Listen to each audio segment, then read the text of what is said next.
ABC Sports welcomes you to the following presentation of the National Football League.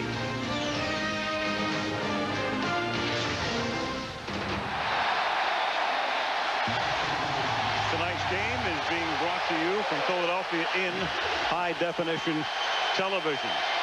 The Bucs have a very high-definition defense, tops in the league last year. There is Stallone getting the crowd pumped up as he has come in from Los Angeles. And down on the field, one of the cornerstones of that Tampa Bay defense, Derek Brooks, is with Lisa Guerrero. Lisa. Thanks very much, Al. It is so loud down here. There is so much energy, so much enthusiasm. Derek, what are you going to do to try to match this crowd's enthusiasm? Well, we got to embrace it. We got to use our motivational factor, and obviously, if we execute early, we'll take the crowd out the game. Now, you were the NFL's Defensive Player of the Year on the #1 defense in the league, but tonight you have two new starters at linebacker, Ryan Neese and Nate Webster. Can your defense match last year's intensity even with those changes? Yes, because we play as a unit. Every man believe that every man going to trust and do his job. So I think those two guys are going to step up and do well for us tonight. Very good. Good luck tonight, Derek. Thank you. Al, Derek Brooks tries to become the first player since Lawrence Taylor in 1982 to repeat as the NFL's Defensive Player of the Year. Lisa, I wouldn't put it past him. He is a phenomenal athlete, as John Gruden on the left and Andy Reid on the right, the two head coaches, were on the same staff a few years ago under Mike Holmgren at Green Bay. So Gruden in his second year at Tampa Bay, after 4 in Oakland, Reid in his 5th in Philadelphia, and Martin Gramatica to kick off for the world champions with Brian Westbrook and Sean Morey back to receive in Philadelphia, where they had a lot of pyrotechnics before the game, so thus it is still a little hazy and smoky. In the Link, as they call it in Philly, Lincoln Financial Field, and we christen it here for real.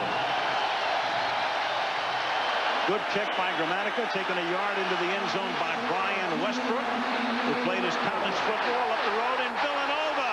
And the first play at the new stadium is a beautiful run back all the way out to almost midfield behind a Clinton Hart block, and they'll spot it at the 46-yard line. 47-yard run back from a yard deep in the end zone. Now, and everyone comes out excited. You want your special teams to be excited. But you start it up like you're going to go to the middle, and then you get all the coverage guys to come down. You suck them into the middle, and then you bounce it to the outside. That's exactly what happened. You look, he outflanked all the Tampa Bay Buccaneer coverage team. One of the questions about the Eagles this year, they lost Brian Mitchell, the great run back specialist, now with the Giants, and Westbrook starts with, how's that? And the first pass is incomplete, intended for Carell Buckholder. And let's take a look at the Eagle offense. Donovan McNabb, Syracuse University. Carell Buckholder, Nebraska. John Ritchie, Stanford. Todd Pink, Southern Miss. James Thrash, Missouri Southern. Chad Lewis, BYU. Trey Thomas, you already know. John Welborn, Cal. Hank Fraley, Robert Morris University. Jermaine Mayberry, Texas A&M Kingsville. John Runyon, Michigan. Trey Thomas, you already know. In case you don't know, it's Florida State. 2nd down and 10 from the 46-yard line. McNabb throws, and that's caught by Deuce Staley, who comes into the game. Staley, after a 26-day holdout, comes in for the second play. And let's take a look at Tampa Bay's starting defensive 11. Greg Spires, Florida State. Warren Sapp, Miami Hurricanes. Anthony McFarland, LSU. Simeon Rice, Blair University. Ryan Neese, UCLA. Nate Webster, University of Miami. Derek Brooks, Florida State University. Brian Kelly, USC. John Lynch, Stanford. Dwight Smith, Akron. Rondé Barber, Virginia. Lynch made the last play. Barber, the big interception run back to cement the championship game. And McNabb is under pressure as they blitz, and it is Lynch and Barber. So Monty Kiffin will come at you from any angle at any time, much as Jim Johnson on the other side.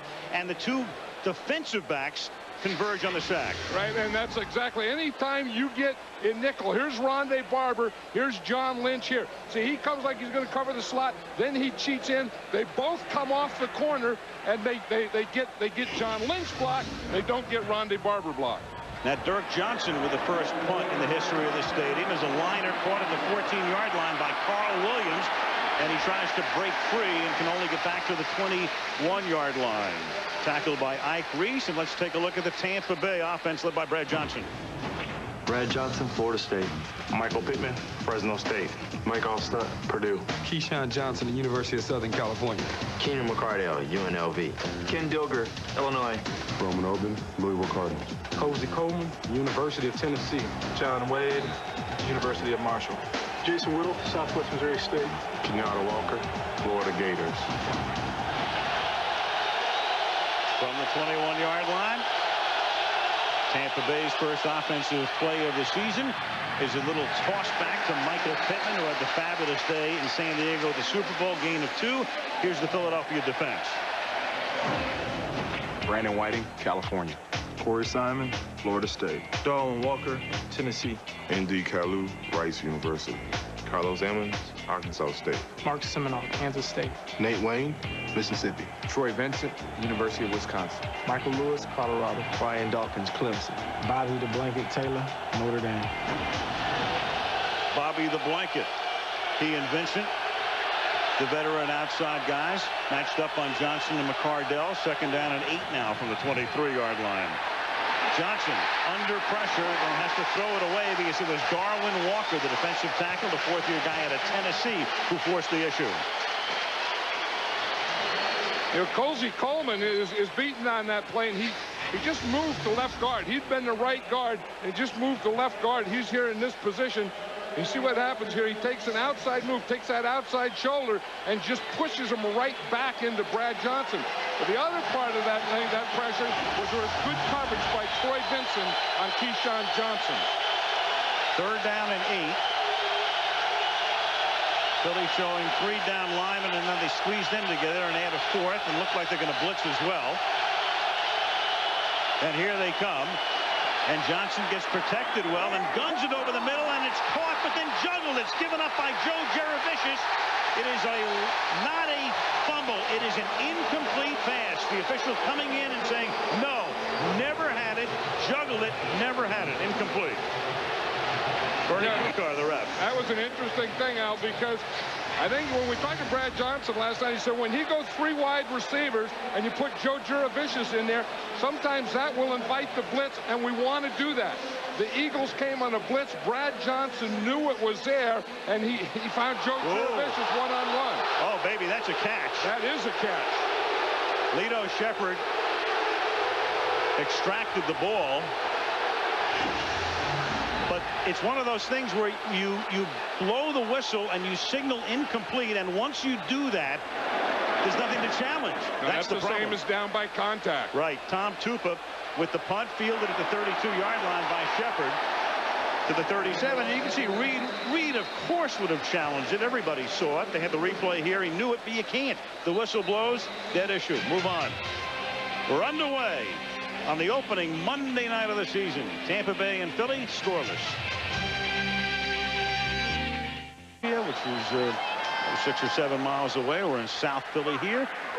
And the Eagles at their own 37-yard line give it to James Thrash on an end around, looking for the first down. Has it, gets into Tampa territory, being chased by Lynch, and then finally taken down at the 17 by Dwight Smith.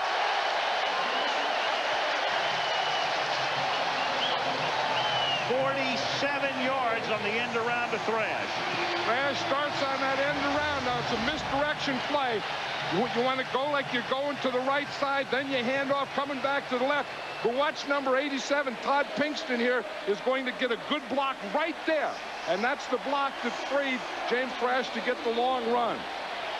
Anytime, and I've always said this, anytime you get a long run by anyone, by a running back, on an end around ending, there's going to be a good block by a wide receiver. Thrash has run that play a lot in his career. Now Buccaneers spins away from one tackle, but that is Thrash's career-long run. That was Brooks who's in to stop him there. You know, it's interesting. Andy Reid is thinking now we better come back with this run. A little misdirection. He runs it to Thrash, then he runs it to Buchalter, because he started out his first drive and he started out passing, and he got pressure from Spires. On the second play, he got pressure from Sapp up the middle. The third play, they got sacked on the blitz. So I think Andy said, let me look at this card again and see if we got some misdirection and or running in here. Team averaged 26 points a game last year, a year in which McNabb, you'll recall, because of the broken ankle, missed the last 6 games. But they did go 5-1. And now Donovan throws into a lot of traffic and almost has that one picked off by Brian Kelly, who had 8 interceptions last year to tie Rod Woodson for the league lead. And he had to throw that one exactly when he did, because you're going to see Simeon Rice coming from his right end spot. He's going to come right around Trey Thomas here. You see he uses that speed rush. If McNabb doesn't throw it right when he threw it, he's going to get a big dose of Simeon Rice and Warren Sapp. That's the thing Monty Kiffin was talking about. You know, we have to pressure them, and they've been doing that. I mean, those front 4 guys know that on 1st and 2nd down, they're going to have to bring the heat. And they start to bring the heat a little bit early. That's a flag. That's a free play, and it's incomplete. And there's a flag on the other end of the play with Lynch and Billy McMullen, a rookie from Virginia. Ronde Barber was offside for starters. Yeah, Ronde Barber, again, it's that slot thing. When he plays the slot in nickel, he blitzes a lot. He was up there ready to blitz. He got in the neutral zone. And I think we're going to have holding or pass interference downfield, both against the Bucs. Barber and Lynch shared the sack on the first series. Now they're both involved in the penalty. Number 20 defense, that penalty is declined. Pass interference, 47 in the end zone. That penalty is accepted. We'll place the ball on the 1-yard line. First down.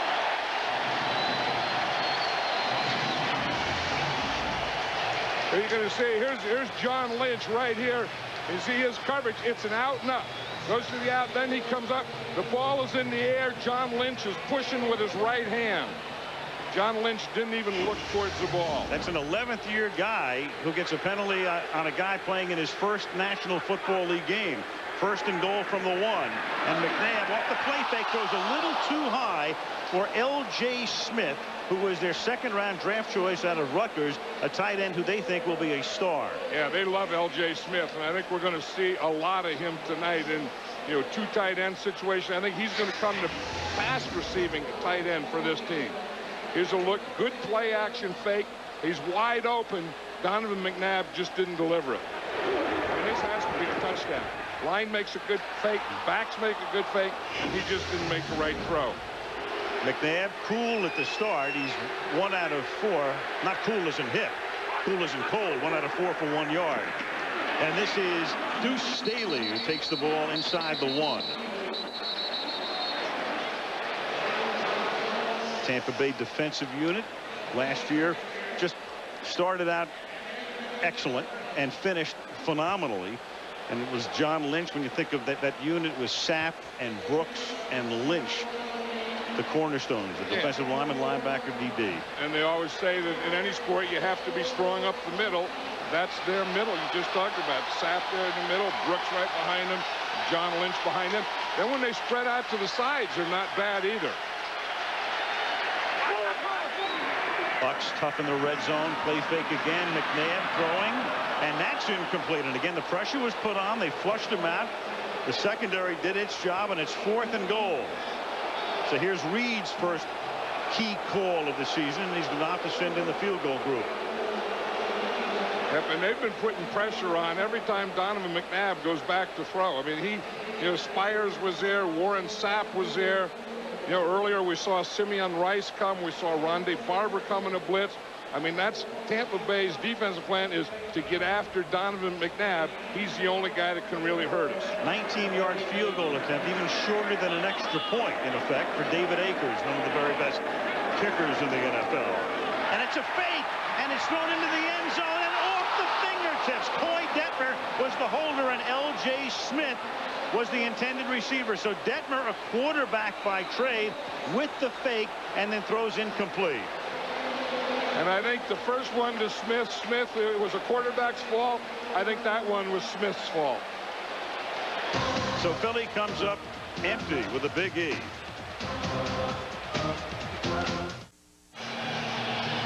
Andy Reid, as the coach in Philadelphia in 2000, began the season with an onside kick on opening day at Dallas. Here, a fake field goal attempt, but he comes up bust, and here's Mike Alstott looking for room, and he gives them some breathing room up to the 4, and we'll go back and take a look at the play again. Yeah, it was a heck of a call. Here's Coy Detmer here. He's the holder and the backup quarterback. So he fakes a hold, bootlegs a little out to his right, throws kind of a wobbler, but right to L.J. Smith. He has to catch that ball. You know what happens? You get these rookies, and they really look good in training camp and in preseason game, and then they get them in that first regular season game when it really counts, and everyone has a little jitters early in the game. And that was Donovan McNabb looking at it. Donovan 1 for 5 as he begins the Lincoln Financial portion of his career, and that pass is too high, intended for Keyshawn Johnson, who normally lives over the middle. And John, last year in all of the games played in the NFL, only twice did a team have a 1st and goal at the 1 and come up bust trying on 4 downs to come either up with a field goal or a touchdown. You know, that's always what happens to you when you pass early, and then you have to come back with the run, and you don't make anything on the run. Then you get in a passing situation. Even though you're close to the goal line, it's still a passing down, and they can play pass and pressure you. Now Brand Johnson spreads them out on 3rd down and 7 from the 4. Short drop, quick pass, and knocked away. Intended for Keyshawn Johnson. He couldn't hold on, and Troy Vincent might have gotten a hand or a finger on it. 4th down. Yeah, this is going to be a great matchup all night with Keyshawn Johnson and Troy Vincent. Wherever Keyshawn Johnson goes, right or left, Troy Vincent is going to go with him. It looks like Troy Vincent had his hands on Keyshawn a little, didn't it? But, you know, they feel that slant, which is, you know, an inside move, and they know that they can't let him get in there. Tom Tupa to punt. Lito Shepherd is back to return it. Tupa in his 14th year, a bouncer, and this will look nice on the stat sheet for Tupa. Picked up by Shepherd inside the 40, and he is run down at the 38-yard line. Dwayne Rudd makes the tackle. So here comes Donovan McNabb, and the Eagles back out onto the field with 9:19 left in the opening quarter on opening night in Philadelphia. No score. Downtown Philadelphia on this 74-degree Monday night. Take a look at the Bucs defense last year. They led the league in every one of those categories. Think about that. Yards per game, completion percentage, TD passes, picks, and look at this pass rating. The league last year, the average pass rating was a little bit more than 80. In other words, the opposing quarterbacks had a pass rating of only 48.4. And it all starts with that group up front. Al, here's where it all starts. I mean, that's the thing that causes all those bad pass ratings against them. Flag down. They rush only 3 this time, and that is incomplete. Incomplete. Hit the ground. Flag down.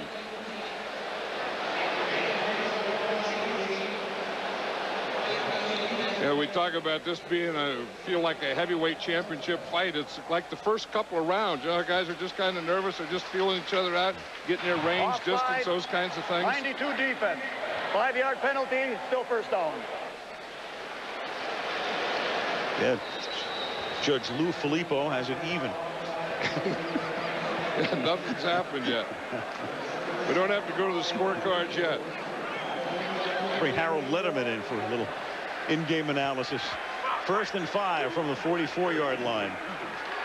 And McNabb has the ball extracted as he threw it. It was the empty hand, and John Runyon comes up with it for Philadelphia at the 40-yard line. Donovan McNabb with Simeon Rice, and isn't that interesting? The two of them went to high school together outside Chicago. Yeah, Mount Carmel High School, and you know, Simeon Rice has so much speed, and you always think of the foot speed that he has coming around the corner. There goes another flag. But he also has hand speed. Watch this. I mean, he knows how to get that hand out there. Even though he's part on Trey Thomas, he still gets that right hand out there. Watch him go for that chop right there. The officials threw another flag while we were doing the replay. You know, he makes the catch here, but after the defense touches the ball, everybody becomes an eligible receiver. So this is probably the discussion right now. But Runyon can make the catch because the defense touched the ball. So everybody becomes eligible. And assuming this stands, it'll be, well, the first catch of Runyon's career for what it's worth. The play was ruled as a forward pass. It was touched by an ineligible receiver. Well, if it's touched by an ineligible receiver, then that means they're going to contend the defense didn't touch the ball. Which is, here's the thing. If you touch the ball, everybody's eligible. But if you don't touch the ball, then he's ineligible. Got his arm. And that's why Runyon is ineligible, because he got his arm and not the ball. If you touch the football, then Runyon would have been eligible. Right. No defender touched the football, but Simeon Rice makes a couple of pretty good plays here. One is that pass rush. Then watch when Runyon catches it, he just continues on and tackles big old Runyon.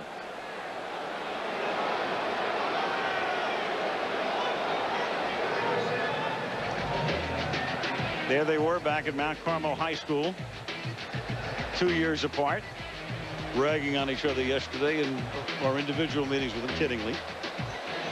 Simeon Rice said he wanted to be an offensive player and a tailback. He thought he was going to be the next Walter Payton.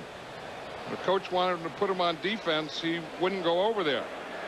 And then he could be either first string defense, second string wide receiver, or third string tailback, because he fumbled too much when his legs got too long. So that he finally went to defense.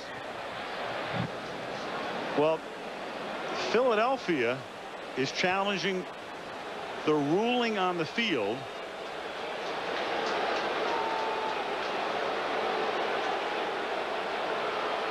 This is an interesting play here again, because of not touching the actual football. Runyon is ineligible. That much is established here. You can see Rice. Well, did he touch the ball? And is the question. That may be the original thing you said. Maybe Simeon Rice did touch that ball right there before he touched the arm. And this is what Kukar can be looking for. Sure, if the ball is touched literally by Rice, Runyon can make the catch. If the arm is touched, then you have the whole empty hand, is it a forward pass thing, which comes into play as well. Yeah, and it's interesting, Runyon, once he caught that ball, he looked over to see where he was. And another interesting thing, as we said earlier, Simeon Rice knew that. I mean, he may have known that he did touch the ball, and then he had to go tackle John Runyon. Simeon Rice at that moment may have been the only one that knew.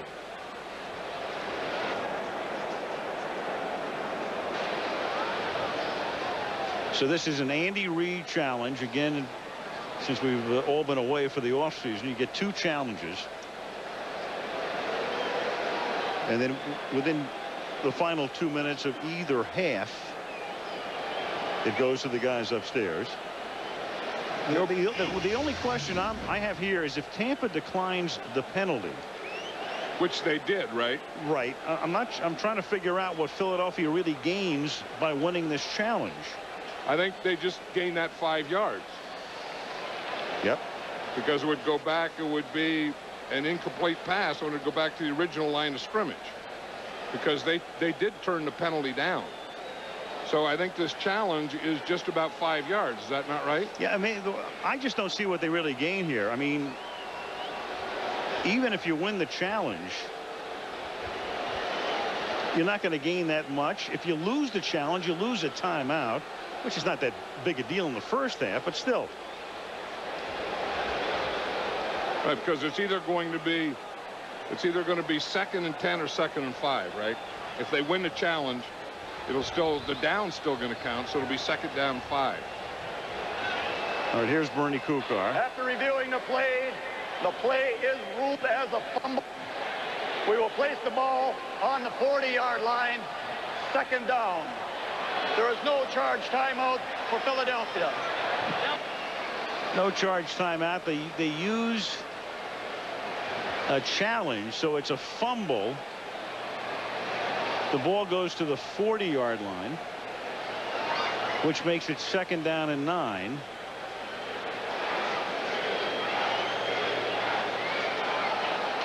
I don't understand it. I'm just trying to figure out what the value is here. Yeah, that's what confused me at first. But there was no challenge, right? Well, Reid challenges.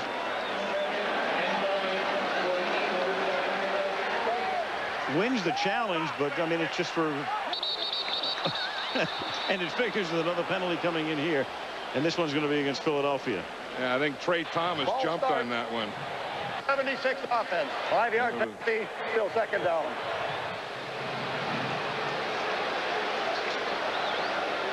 Yeah, that was John Wellborn, the left guard. from the University of California in Berkeley, who majored in rhetoric. By winning the challenge, they don't have the illegal or ineligible receiver penalty. Brian Westbrook to the 34-yard line. So that would have made it 1st and 15. Instead, they opted for a 2nd and 9.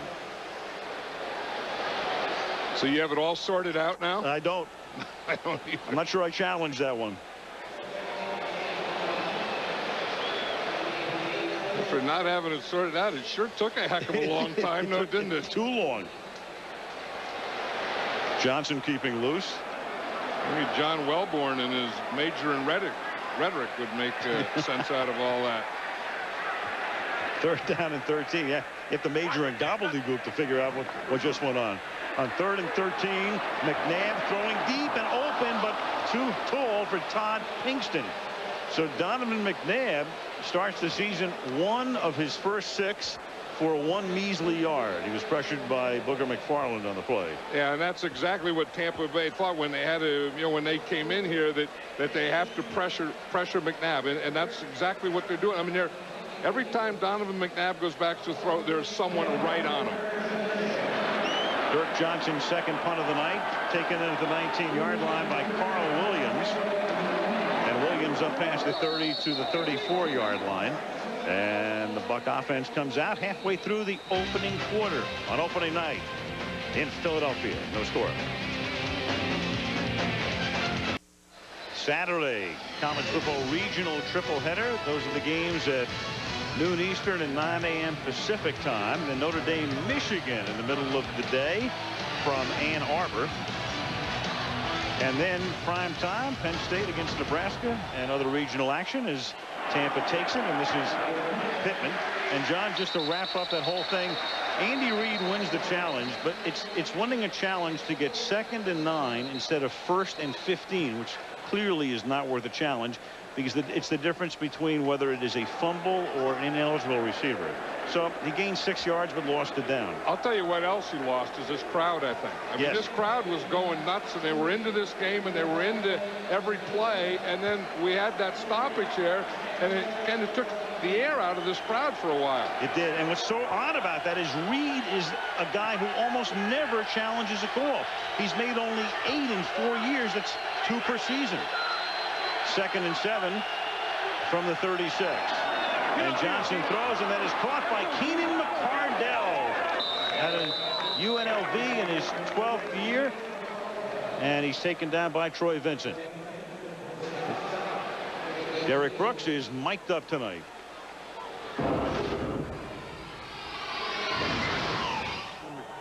It's going to always be to the wide side. I say it right, you say it right, stay right. You changed it left because they was already in left. It's okay. Right stays right. It's okay. Got you. Right here. He's got the win. I think he was talking about that last punt return. If you have a punt return on right, no matter where the punt goes or what we say, we're going to keep the right return on. And here's McCardell again. He gets planted by number 32, Michael Lewis, the new starter at strong safety. Now, that is the way you tackle. That is what you call a form tackle by Mike Lewis.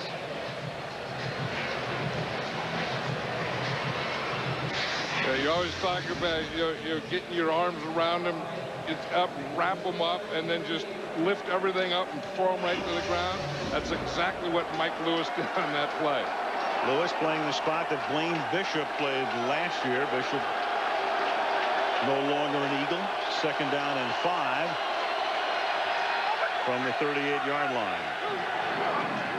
Fake to Allstott, who then stays in the block, and Johnson goes deep and incomplete. Good coverage intended for Joe Jaravicius, and Troy Vincent is back there. So neither quarterback lighting it up right now. Johnson is 2 of 7, and McNabb is 1 of 6.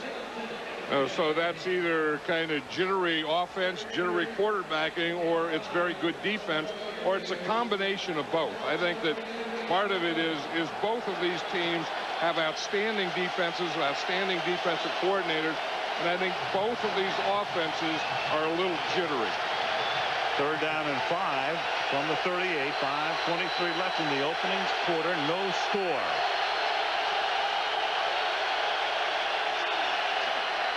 Four-man rush after they showed blitz. The pass is caught, but shy of the first down. Tight end Ken Dilger is taken down to the 35-yard line. You know, we talk about pressuring on Donovan McNabb. When you talk to Jim Johnson, the defensive coordinator of the Eagles, he said the same thing. He said, if we look back at the championship game, he said, what we did is we didn't pressure Brad Johnson. He said, we just let him sit back there all day. And he said, tonight, we're not going to let him sit back there. And he's limited to 3 completions thus far for only 28 yards. 4th and 2, and Tom Tupa will try to float this one or angle this one to pin the Eagles deep.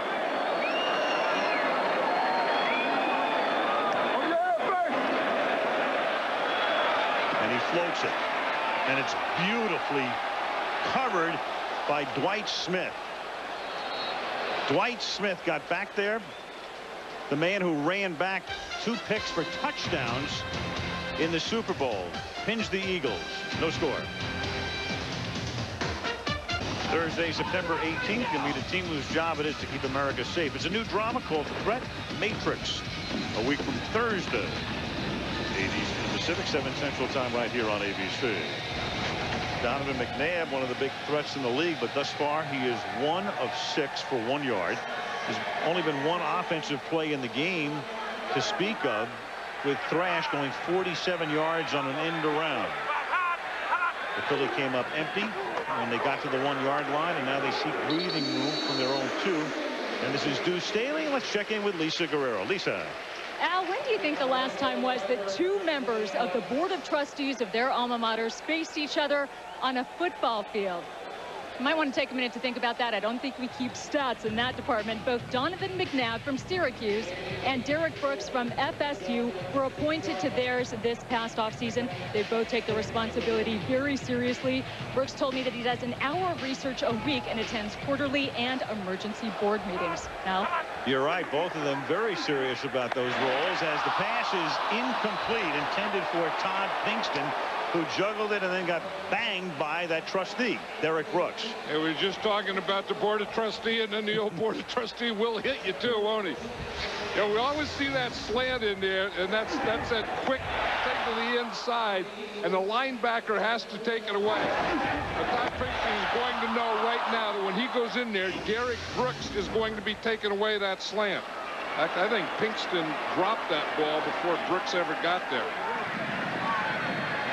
He knew the trustee was coming. 3rd down and 6. And that pass is caught in traffic by James Thrash. So Thrash, who was draped by Kelly, is able to make the catch and pick up the 1st down on only McNabb's 2nd completion of the game. Yeah, and I think that's the thing. If you're going to throw that slant, I don't think you throw it to Derek Brooks's side. I think you go to the other side and throw the slant where Brooks isn't. Talk about the Eagles' first 15 plays. Andy Reid scripts them. They rushed 5, passed for 10. They didn't get any points. Now, part of that was they had that short yardage and goal line, so he had to go away from the script a little. And most of the yardage on the Thrash end around. Deuce Staley through a chorus of Deuce. Minimal gain. Brooks and Nate Webster. Webster is 52. He's the guy taking the place of the injured Shelton Quarles, who broke his forearm in practice last week, the middle linebacker, and he'll be out for a month and a half to 2 months. Yeah, and they brought Rondé Barber on a blitz again, and it's about the 5th or 6th time I think that Rondé Barber has blitzed. I mean, that's one of the things. I don't think they have a heck of a lot of respect for the wide receivers of the Eagles, and they're not worried about receivers getting open or covering receivers as much as they are getting on McNabb. No Harold Carmichael in this lineup. 2nd down and 7. And this is Brian Westbrook up to the 24-yard line. Yeah, that middle is so tough. I mean, you know, you talk about Shelton Quarles being out of there, and you know, maybe they're going to take a little step back with Booger McFarland playing that nose tackle, and Warren sat next to him. There's not much running room in there. I'm thinking this game has started such in contrast to the NFC Championship game, when the Eagles got off to that fast start, the good run back by Mitchell. Staley goes into the end zone. It looks like they're going to rout him, and Tampa Bay does come back. And this one is being played in fits and starts. Right, but had the Eagles scored down there, it would have been more like that start. 3rd down and 3 now as McNabb throws and has that one batted at the line. And I think it was Greg Spires, 94, who got his mitt on it. You know, of all the Tampa Bay Buccaneers defensive players, I think the Spires is the most underrated. I mean, he played a heck of a game against these guys in the championship. He played a heck of a game in the Super Bowl, and he's playing a heck of a game here tonight. And you see, he gets on Big John Runyon, starts up the field, spins, and goes back to the inside. Johnson was under pressure, and I think that punt was deflected by Jermaine Phillips. He got a hand on it. Yes, he did. And thus it is a very short punt, 7 yards for Johnson.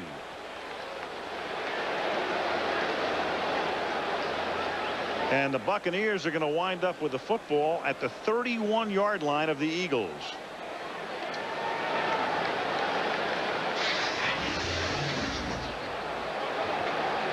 See, I think he's right here. Right here. And that is a perfect layout for the block, too. You start around, and you don't go for the punter, or you don't go for his foot. You go for a point about 3 yards in front. So Johnson, who takes the place of Sean Landetta, the ageless one who now kicks for St. Louis. And Tampa goes to Thomas Jones in the backfield. Thomas Jones picking up a couple. They like Jones. In fact, they think that Jones could wind up as the starter before the season is done. He played at Arizona, as did Michael Pittman. And, of course, they have Aaron Stecker they can use at halfback as well, and Mike Allstott. So it's pretty much, as they refer to it from time to time, running back by committee, or that's what it could wind up becoming in Tampa Bay. Right, and John Gruden says he wants to get his running game going because he said they have way too many 2nd and 10s with this offense. Now Johnson swings it out as he checks it down after the play fake, and Thomas Jones makes the catch, and he takes it to the 17-yard line. Jones highly heralded when he came out of Virginia, but pretty much a bust at Arizona, now trying to resurrect his career here. You see on that last one, Brad Johnson had some time, and usually when you get down into this area, Jim Johnson is always going to blitz. I mean, here he just brings 4. You see, and those 4 don't get the job done. Brad Johnson has time. He just throws it out there in the flat. I would expect they'll come on a blitz on this down. From the 18, they show a 4-man front, now sneaking up on the corner, and it's a running play, a little toss back. Jones again for a hard 2 yards, tackled by a quintet of Eagles. And that's going to do it for the first quarter. So Lincoln Financial Field officially christened. First regular season National Football League game. End of 1. No score. Monday Night Football is back after this message and a word from our ABC stations.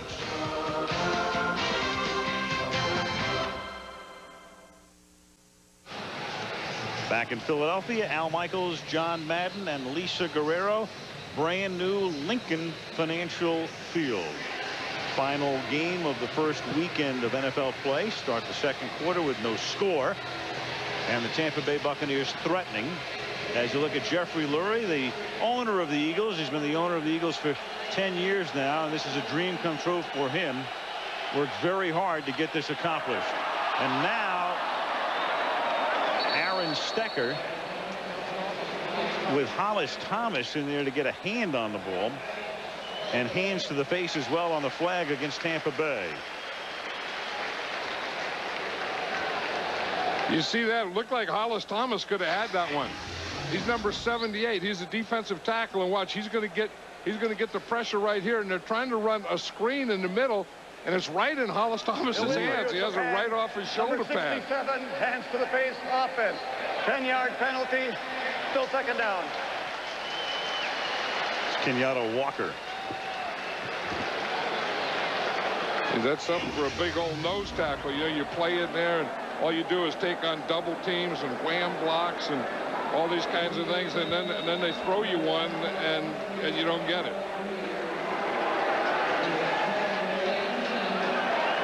Second and 18 now at the 26-yard line. Brad Johnson, 12th year out of Florida State. 3rd year as a Buccaneer. And that's caught over the middle. That's Keenan McCardell. So you have a 9th-round draft choice in Johnson and a 12th-round draft choice in McCardell. And those rounds, of course, don't even exist in the current NFL draft. It only goes to 7. Right, so they would be free agents, probably go play in NFL Europe and then come back. Brad Johnson read the blitz perfectly on that one, and I think we talked to him last night. He talked about, about the Eagles' blitzes, but sometimes inviting their blitz, have the protection and the right pass pattern, and he had it that last play. 3rd down and 2 from the 11-yard line. Johnson buys time, throws, caught by Darian Barnes. Barnes is the backup to Mike Allstott. So Barnes backing up as he makes the catch and takes the ball inside the 5-yard line. 1st and goal, Tampa Bay. Did you see who the tight end was? Warren Sapp was in there at tight end. Here's Warren Sapp. He's right in here. He's a tight end, so you expect a short yardage. There's Warren Sapp blocking. In fact, he's going out for a pass. So what they want to do is put Sapp in there and make him think it's run and then fake the run and throw the ball out here. Not uncommon in short yardage and goal line to see big number 99 in there. 1st and goal now from the 4-yard line. Allstott's the tailback. They give it to him. Mike swings to the outside, cannot get around the corner, and it's all Brian Dawkins can do to wrestle him down. Yeah, but that's pretty doggone good by Brian Dawkins. Real good. Because if he doesn't make that tackle, Allstott is going to go in the end zone. Brian Dawkins, the best free safety in football, and he's good at cover, and he's good at blitzing, and he's also good at this. And you have to be this. When you get out there in the open field, right there, and it's man on man, you have to make that play. Dawkins had to give away around 50 pounds. 2nd down and goal from the 5. 3 receivers set to the right. And the pass is incomplete. He goes for Aaron Stecker on the throw. Johnson is now 6 of 11. 6 of 12 make it to 60 yards, and it's 3rd and goal. When you get down here against the Philadelphia Eagles, when you play them, you know you're going to get blitzed. Then when you get down inside the 20, you're pretty sure. When you get down in here by the 10, you're absolutely sure.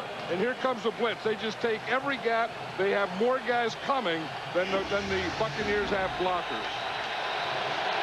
3rd and goal. Prior to that, Johnson will go over and discuss things with Gruden.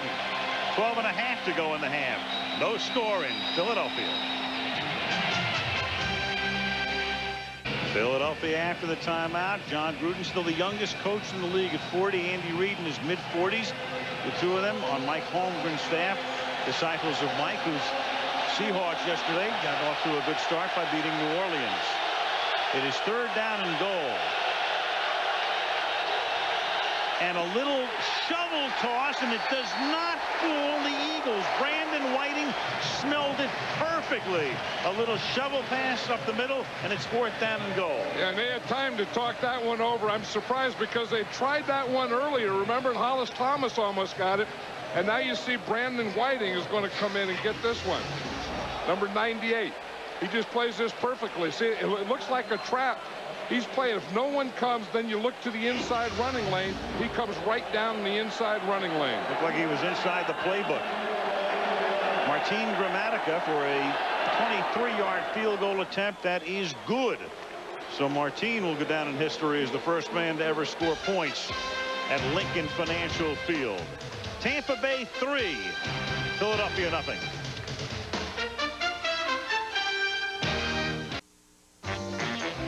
Wednesday, October 1st, that's the start date for an outrageous new comedy called It Is All Relative. After My Wife and Kids on ABC beginning Wednesday, the 1st of October. I guess it's all relative. It's not it is all. It's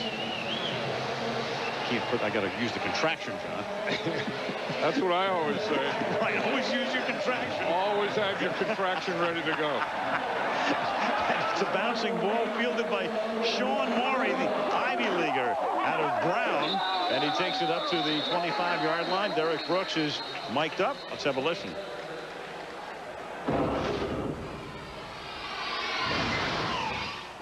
Boom! Yes, sir! Yes, sir, Lynch! I see you, Lynch!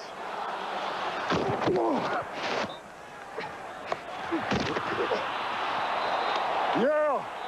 Yeah, you all right? I'm gonna knock that chest off. Is that trustee talk right there? I don't know that trustee walks around, tell someone they're going to knock his chest off. That would be an ugly sight. From the 25 on first down, it is Deuce Staley going next to nowhere. So Deuce tonight has carried 4 times for 7 yards. Westbrook 2 for 5. Buckhalter 1 for 0 as the Tampa Bay defense has done its job against the run. Of course, you had that one end around by James Thrash for 47. Yeah, Philadelphia's averaged 3 yards per play, and Tampa Bay is 3.8. And as I said, I still think it's jittery offense and very, very good defense. And we just saw that in Derek Brooks. I mean, we got some hitting going on down there. Second down and 10. Rush 4, drop 7. Pass is caught over the middle by Chad Lewis. Some of the numbers now right up to the moment with under 11 minutes to play in the first half. And the Eagles were just 4 passing yards. So McNabb is 3 of 10 for 18. And when you get sacked, that counts against passing yardage. Rushing yards, well, 47 of those 59 were on the end around. Third down and 4 from the 31-yard line. And McNabb, that throw is a little low, and it cost him the opportunity to get the first down. If he gets Lewis a little higher and he can run a little bit and maybe pick up another yard or 2, it's a first down, and Andy Reid looks on and has to figure out a way to start moving the football. Andy Reid looks a little frustrated, and these fans are starting to sound a little frustrated. First chorus of boos. It was a mini chorus. Right, it was a mini chorus, but you don't want a Philadelphia boo. You don't want the Maxey chorus. Johnson's punt. Carl Williams at the 20. Zigging and zagging his way back up to the 27-yard line. So the Eagles having a very difficult time getting on track. And the Bucs will get the ball back with 9:51 left in the opening half, and the world champions on top, 3-0. College football again coming up on Saturday. 3 time slots. Those are the games early on, and then in the middle of the day, Notre Dame taking on Michigan. 14th ranked Irish against the 7th ranked Wolverines. And then in primetime, Penn State, Nebraska, Georgia Tech, Florida State, Illinois, UCLA. Regional action primetime Saturday right here on ABC. Brad Johnson looking right over the middle and then left to Olstad. So he finds the right guy, and he's finally pushed out of bounds down the sideline by Carlos Emmons. You know, talking to Brad Johnson last night, he was talking about how, you know, each week, each game, he gets more comfortable. Even if you look at last year, you look at his first 7 games and then his last 6 games. You look at his completion percentage, his pass yards, his touchdowns, his interceptions. And he said he's been in the league, you know, for 12 years, but he's still learning. And he thinks that the longer he stays, if he's playing for John Gruden 5 years from now, he's still going to be learning. And he had that rib injury toward the end of the year, and they tried to be very evasive about it. Turned out it was actually a cracked rib as he throws, and that's caught. And then being pushed back is Jones, pushed back by Nate Wayne, the ex-Packer. But, you know, Brad, and we went down there, did that Monday night game against Pittsburgh that they lost, but then they were able to come back the next week and beat the Bears and get the bye. But for a while, it looked like Brad might miss the playoffs. Yeah, and he's a tough guy. I mean, and, you know, that vertebrae you're talking about, I think was in his back. I think he had a broken back. And they were saying, you know, back this, back that. And then finally, and the big thing for Tampa Bay is when Green Bay lost and they got the bye in the playoffs, that got Brad Johnson ready for the playoffs. Huge. He made Green Bay play a wild card game at home, and they lost that one to Atlanta. Tampa had the bye. And then the ball is blown down, blown dead at the 40-yard line. No fumble. Yeah, that's the biggest running play that the Buccaneers have. They call it a toss crack, where they toss it, try and get outside, and the crack part is a wide receiver, outside receiver coming in and blocking to the inside. I'll tell you, the Eagles are playing that play very well. I mean, the minute that they start down in the crack, they're getting up. You see the crack comes from the inside, and then they just ride right down with the crack. There's a crack, there's a double crack, and they just ride right down with it and then pursue it from the backside. 20 times last season, the Eagles forced fumbles on running plays. And this is a pass to Johnson. Keyshawn over the middle of pattern. He's run 1,000 times in his career, both college and pro, and Troy Vincent makes the tackle after a 13-yard pickup. Well, it's a double cross. Ken Dilger, the tight end, was coming on the cross, but he was deeper. And then underneath was Keyshawn Johnson, so they had a deeper cross in Dilger. And then if you drop back for Dilger, which they did, then they're going to hit Keyshawn Johnson underneath. 7:10 left in the half. Tampa leading 3-zip. 1st and 10 at the 47. Lito Shepherd has replaced Bobby Taylor at corner. Taylor went limping off.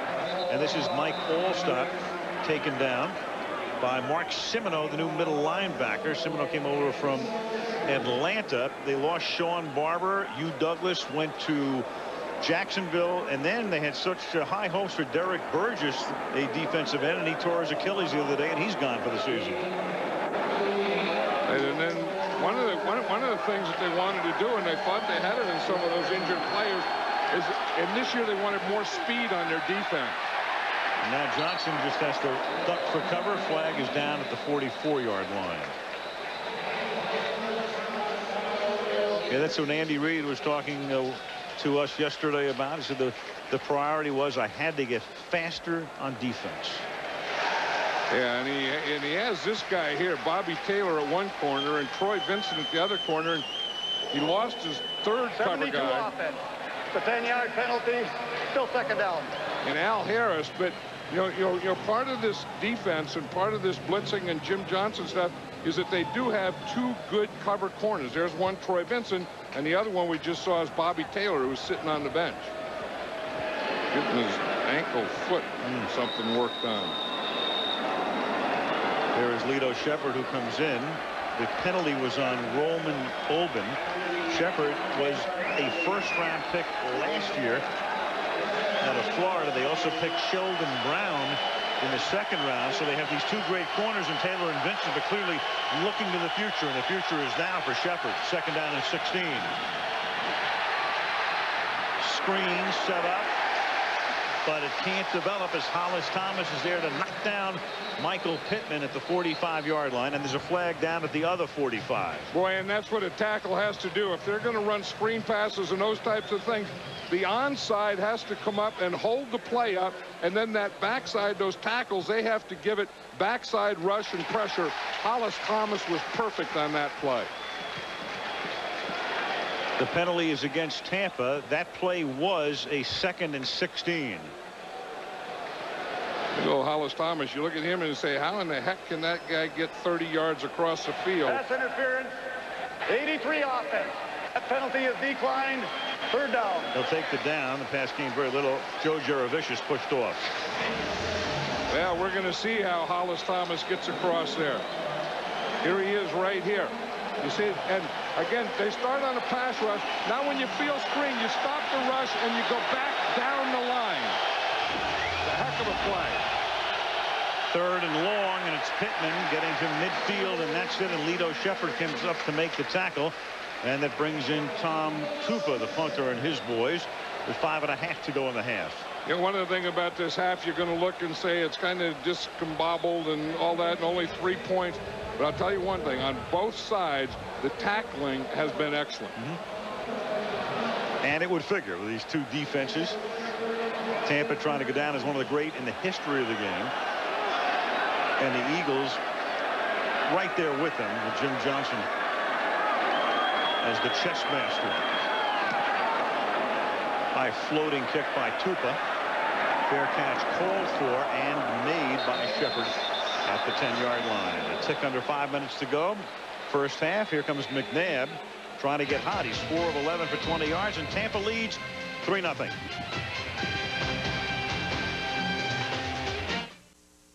Are you ready for some football? Next week we go to the Meadowlands, Giants Stadium, where the Giants meet. Well, Bill Parcells brings the Dallas Cowboys to town, and what a night that will be. The Giants off their win yesterday against the Rams. Cowboys lose to the Falcons. Parcells back to the Meadowlands on Monday Night Football next week.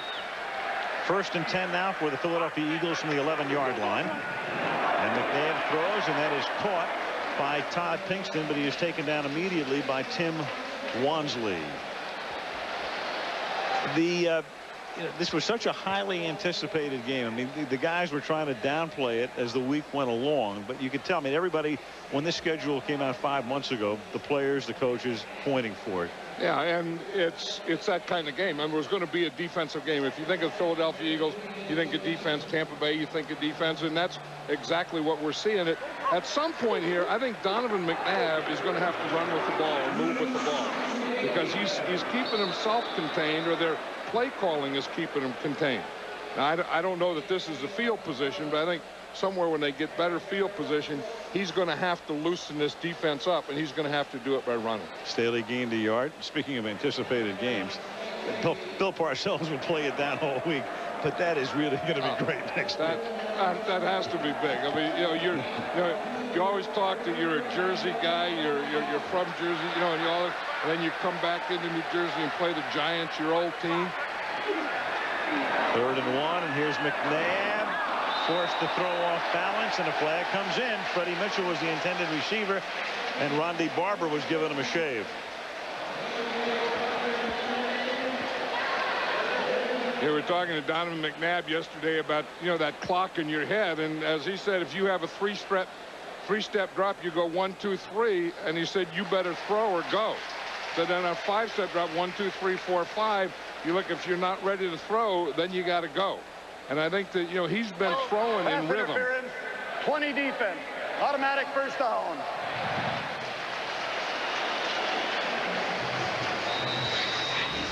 And this is what he's doing, is he's just going 1, 2, 3, stopping, and there his rhythm was broken, and then he had to take a couple steps back. Here's the interference there. Ronde Barber in the slot. And McNabb throws it over the middle to Deuce Staley. And Double Deuce picks up 9. And that gets the crowd back into the game. And that's what the Eagles have to do. I mean, they have to get some first downs first. I mean, get first downs, then you'll get field position, then you'll get the crowd back in, those kind of things. Start building, and they can start building right here now with that play that got them in a good position here, and now picking up a first down. 2nd down and short from the 33-yard line. Staley, a 3.5-week holdout this year. They're playing in most of the running plays tonight, involved in most of the running plays, and this time in a passing play, and it's incomplete. Take a look at Donovan McNabb, and you go back to last season. You can see the ratings when he was throwing from between the hash marks and outside the hash marks, about the same. But take a look at this. When he's moving forward, in other words, when the possibility exists that he's going to run, look at that. 131.3 is the pass rating. Well, you know what I'm saying here. Yeah, I'm not drawing very well. No, I know, but the point is a good point, and you got Booger McFarland and Warren Sapp in a blitz right up that middle where he would want to run. And speaking of the blitz right up the middle, here come 2 guys from the outside, Spires and Rice. The 2 ends are able to bookend McNabb, and the consternation and frustration on his face is very evident as he comes off the field. What happens is you had the bunch, the blitz coming up the middle, and then the back. Deuce Staley had a block out on Craig Spires. He tried to cut him and missed him. So they were 3rd and 1, and they wind up at 4th and 11 with Dirk Johnson punting to Carl Williams, who fair catches it at the 40-yard line. And we can tell you that Monday Night Football from Philadelphia is being brought to you by Southwest Airlines, proud sponsor of the NFL and official airline of Super Bowl 38. Snickers, home of the weekly Hungriest Player Award. Cadillac, bold vehicles defying convention. And Coors Light, the official beer sponsor of the NFL. Cold down easy. The Eagles blew that one. I mean, when you get 2nd and short, you have to pick up a first down. I mean, if you're 3rd and long, 3rd and 20, and then they get into 3rd down, then they get the blitz, and then they get a big loss. And they were really in good position after Deuce Staley's play to get a little momentum going in this, and I think they blew it right there. They're getting momentum. And their defense also blew it right there as well, because they send a unit out. They don't like the personnel, and as Tampa Bay comes up, they have to take a timeout to the Eagles on defense. Well, talk to me about what facts I have. I'm just out of my mind usually on game day. Can we run the ball at all? Sometimes things don't work out exactly like you want them to. What happened on the last play, Art? And I don't handle it very well. Fortunately, no one has whacked me yet, but that might be in my future. Gruden watching Gruden at the Super Bowl. Great piece at the half. Shows you what a coach goes through during a game. Boy, that piece really does. 1st and 10 from the 40-yard line. And Johnson throws and slings it into Eagle territory, and that's a 20-yard gain on the first down. And that was Bobby Taylor who went limping off it and missed a few plays, and he slipped and he fell down. Yeah, because he was right there in the coverage, and he looked like he dropped just before the ball was caught. Bobby Taylor, on the play that he got hurt, it was a blitz. Here you're going to see him on a coverage, and he's going to start in the end. Now look, right there, he fell down just before the ball got there. Coming up on the 2-minute warning. We saw they were working on his foot. No play. Whistle blows. 2 minutes. 2 minutes to the half in the first regular season game ever played at Lincoln Financial Field. And thus far, the Tampa Bay Buccaneers lead the Philadelphia Eagles 3-0 on Monday Night Football. Coming up at the half, you saw a preview. John Gruden watches himself watching the Super Bowl. Good piece. And then John and I will talk about next week's game when the Dallas Cowboys and Bill Parcells head to the Meadowlands to face the Giants. You know, aren't there some coaches that are just visor coaches? Yes. Like he's a visor. Andy Reid's not a visor coach. Bill Parcells isn't a visor coach. No. Steve Spurrier's a visor coach. He's a visor coach, right. You got your visor coaches and your cap coaches. Something about Florida, maybe. On 1st and 10, they start with a run with Michael Pittman coming close to picking up a first down. Each team with a pair of timeouts. Nate Wayne makes the tackle, and Johnson will have a 2nd and short here. You know, and this is the same situation that the Eagles had, and the Eagles didn't get the first on a pass, and then they got 3rd down and they got blitzed and they lost again. This is where it looks simple when you want to call some real exotic plays sometimes, but sometimes you're best just getting a first down. Bobby Taylor back on the bench, the cornerback. And that's caught over the middle by Jaravicius, and he gets taken down by Sheldon Brown over the middle. And Brad Johnson will take a timeout here. They have 1 remaining with 1:15 left to the half.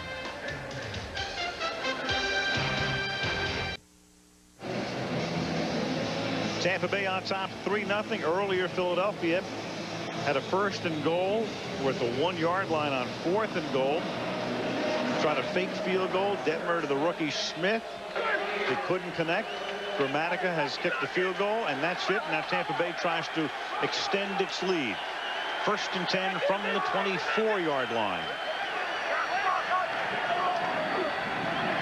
Breaking free and forcing the pass. Incomplete is Brandon Whiting, the guy who's getting to start because of an injury to Derek Burgess the other day. Yeah, Brandon Whiting wasn't blocked on that one. And you see they all block down and they just leave him, and he's going to come from the outside. And Brad Johnson sees him immediately because he's coming from the side that Brad Johnson is looking to. And when you get a guy unblocked and you see him coming at you, you know one thing, because you're not a runner if you're Brad Johnson. You got to get the ball the heck out of there. Because he has field goal position now, he doesn't want to lose that. Trips right, and they break that formation by sending McCardell off to the left side. And Johnson spinning back this way, throws, hits Allstott, who tries to get out of bounds and stays in. They keep him in at the 17-yard line. Nate Wayne and Brian Dawkins with the tackle. Another good tackle by Brian Dawkins, and again it was against Allstott, and Allstott is a load, but Brian Dawkins is a man. And the Tampa Bay has to take their last time out, so now on 3rd down you have to kind of try and get that first down, and it's tougher to go inside because you don't have any timeouts left. So I think on this you either throw it to the sidelines or you throw it in the end zone. This isn't a bad area to take a shot. Talked about one of the key plays of the game early on, and it was the 4th down from the 1 with Coy Detmer throwing, and it's a wobbler, and the rookie Smith out of Rutgers couldn't make the catch. Kelly with the coverage on the play, but a good throw would have been there. Right, and I think that not only took all the air out of the Eagle offense, but it really took all the air out of this crowd. I mean, this crowd was here tonight early, an hour before the game, and they were going crazy. They were ready to go crazy tonight. They may go crazy in the second half. They were juiced. 3 receivers to the left, 3rd down and 3 now. And Johnson comes this way, and it's deflected in the air and intercepted. Intercepted by Troy Vincent off the deflection. There's a flag down, and Vincent is thrown out of bounds at about the 43-yard line. The Eagle bench looking for a face mask call. Michael Pittman was the intended receiver. You know, Brad Johnson doesn't throw a lot of interceptions. He never forces the ball. 72 offense. That penalty has declined. First down, Philadelphia. That is the 40th interception of Troy Vincent's career. 12th year out of Wisconsin, originally with the Dolphins. And I think this is one that Brad Johnson is going to force. You see, he's getting the pressure right there. He has to get rid of the ball. I don't know. That wasn't a bad throw. I mean, it was just kind of the ball and the defender and the receiver all got there at the same time. That's not a bad throw. I mean, throw it to Pittman there. It wasn't bad. When you saw the interception, you saw Troy Vincent. It looked like there was 4 guys in there, but they really came there after the ball was tipped. Nate Wayne was the man covering Pittman. Now from the 41-yard line, McNabb in the pocket, throws underneath to Staley. And here's the first real Philadelphia boo. They hate that play call with about a half-minute to play. Well, you have to get the ball up the field, and the fans know that, and that 3-step drop and that quick release. At some point, you got to get outside. You got to bootleg. You have to do something, move, and get the ball down the field. Normally, when Deuce Staley gets the ball, you hear that deuce, but that was a full boo. That wasn't a deuce. Yeah, that boo didn't have a D in front of it. They're talking about Deuce Staley, though, and openers. Remember, you brought up that game where they call it the pickle juice game. The Eagles in Dallas was a real hot day, and Andy Reid started off the game with an onside kick. Deuce Staley played one of the best games that day and gutsiest performances I've ever seen by a running back. Deuce was upset this year because he didn't know what his future was here. They also like Buccaneer as well, as you look at Troy Vincent, who created this opportunity here, and we'll see what the Eagles can do with it on 2nd down and 7. McNabb has to come back to Deuce. Deuce across the 50, has the first down, and now McNabb takes a timeout. So Philadelphia is down to 0. They have no timeouts. 26 seconds remaining. Derek Brooks, let's listen in again.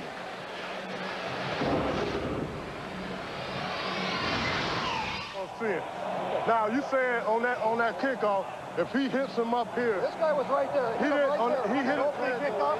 Yeah. You saw that? No way. He saw it. No way. The field judge saw that. The field judge saw that. Stand up, field. Earl Weaverish. Well, that's the trustee in them. You know, they figure out who the guy is because it says FJ on the back of his jersey. And that's what he saw. FJ, the field judge did it. Right. From the 48-yard line. McNabb to Staley, but he's taken down inbounds by Tim Wansley, and the clock continues to tick, and they have only 1 timeout. And McNabb will, well, he almost dropped the ball. He was trying to spike it. So you have 9 seconds in the timeout. So you hope to do now is move it downfield, move it in position for Akers, and then take the timeout. Yeah, and that's 2 plays out here that he threw to Staley short. Now, in the first one, Deuce Staley had to get a first down, but I felt on both of them he should have gotten out of bounds. McNabb has thrown 18 passes in this half, completed 10. His average yardage per pass is under 3 yards per pass against this fabulous Tampa defense. 3rd down and 7. And McNabb guns it down the far side and over the head of Thrash, who was double covered to begin with, and there are 4 seconds left. You know, I still think that somewhere, and I bring it up now, and it's probably going to happen in the second half, Donovan McNabb has to take off because, you know, Tampa Bay comes in there, defense is worried about containing him. Now they're not even worried about that because he's not running, he's not moving, he's not bootlegging. And somewhere, I know that quarterbacks don't like to be known as running quarterbacks, but somewhere against this defense, you have to do something to loosen it up. And I think he's going to have to do that in the second half. Lynch is cramped up. Of course, Tampa Bay uses the cover 2. This defensive formation looks like a cover 11. Everybody back very deep. McNabb looking for a Hail Mary or a penalty and throws that out of the end zone. So that's the end of the first half. Hey, we're in Philadelphia. New stadium, $500 million. Who cares? Yeah, they're breaking this one in. Yes, they are in full throat. It's halftime with Tampa Bay on top. 3-0. Coming up next, the Toyota halftime show. We're back after this message from the NFL and a word from our ABC stations.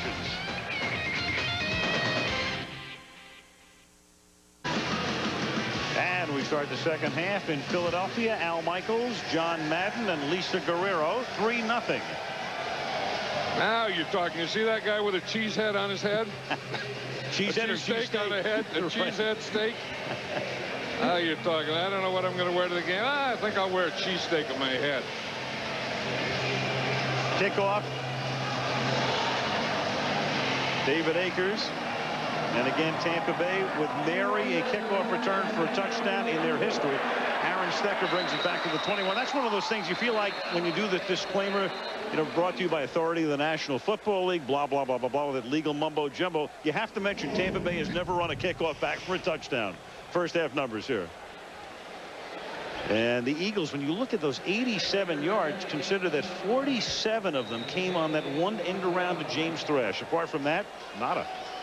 Yeah, I mean, it's not an offense, but again, it's world championship defense, and that's what the Buccaneer defense is.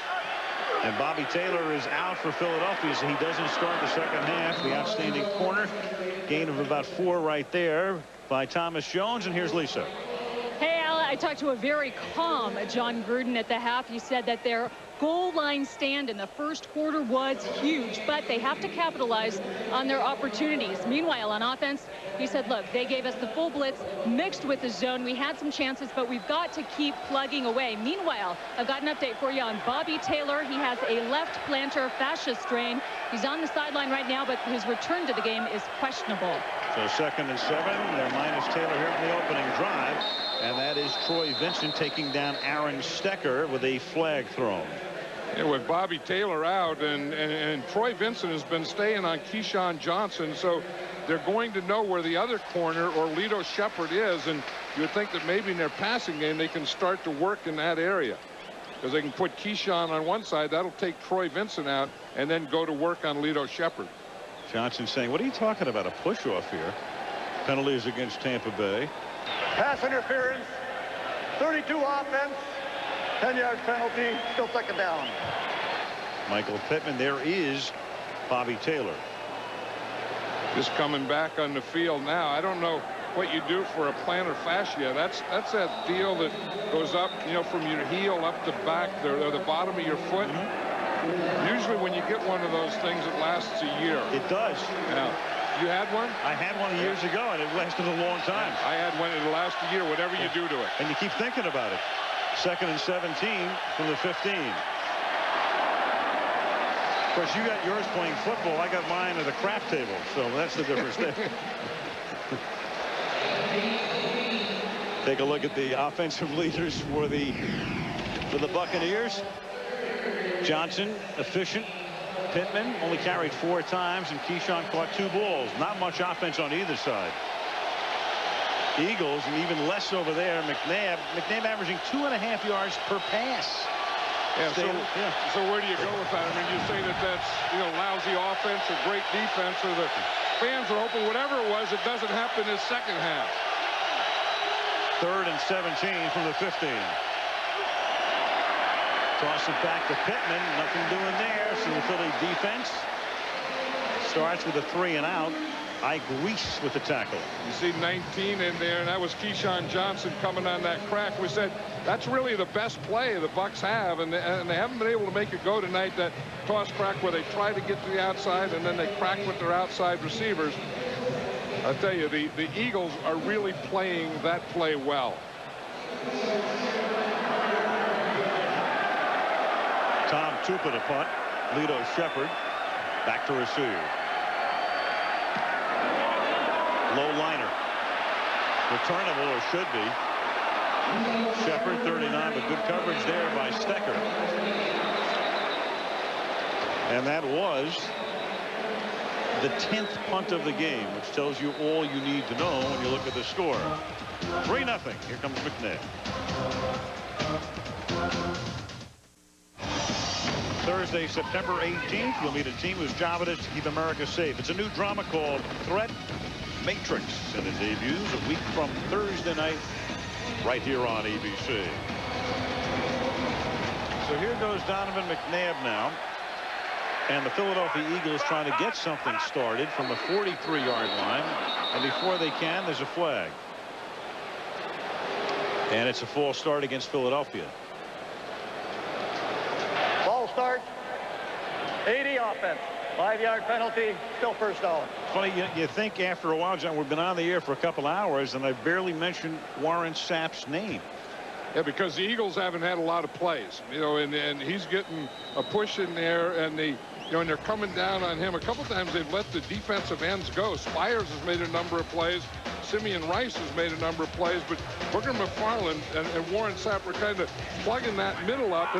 And like we talked about earlier, McNabb can't step up and throw or run and throw. He has no tackles tonight. He puts a little pressure on McNabb that time, though. But Donovan gets it away, and the ball is caught by James Thrash along the far sideline at about the 46-yard line. See, but that's exactly what Warren Sapp does.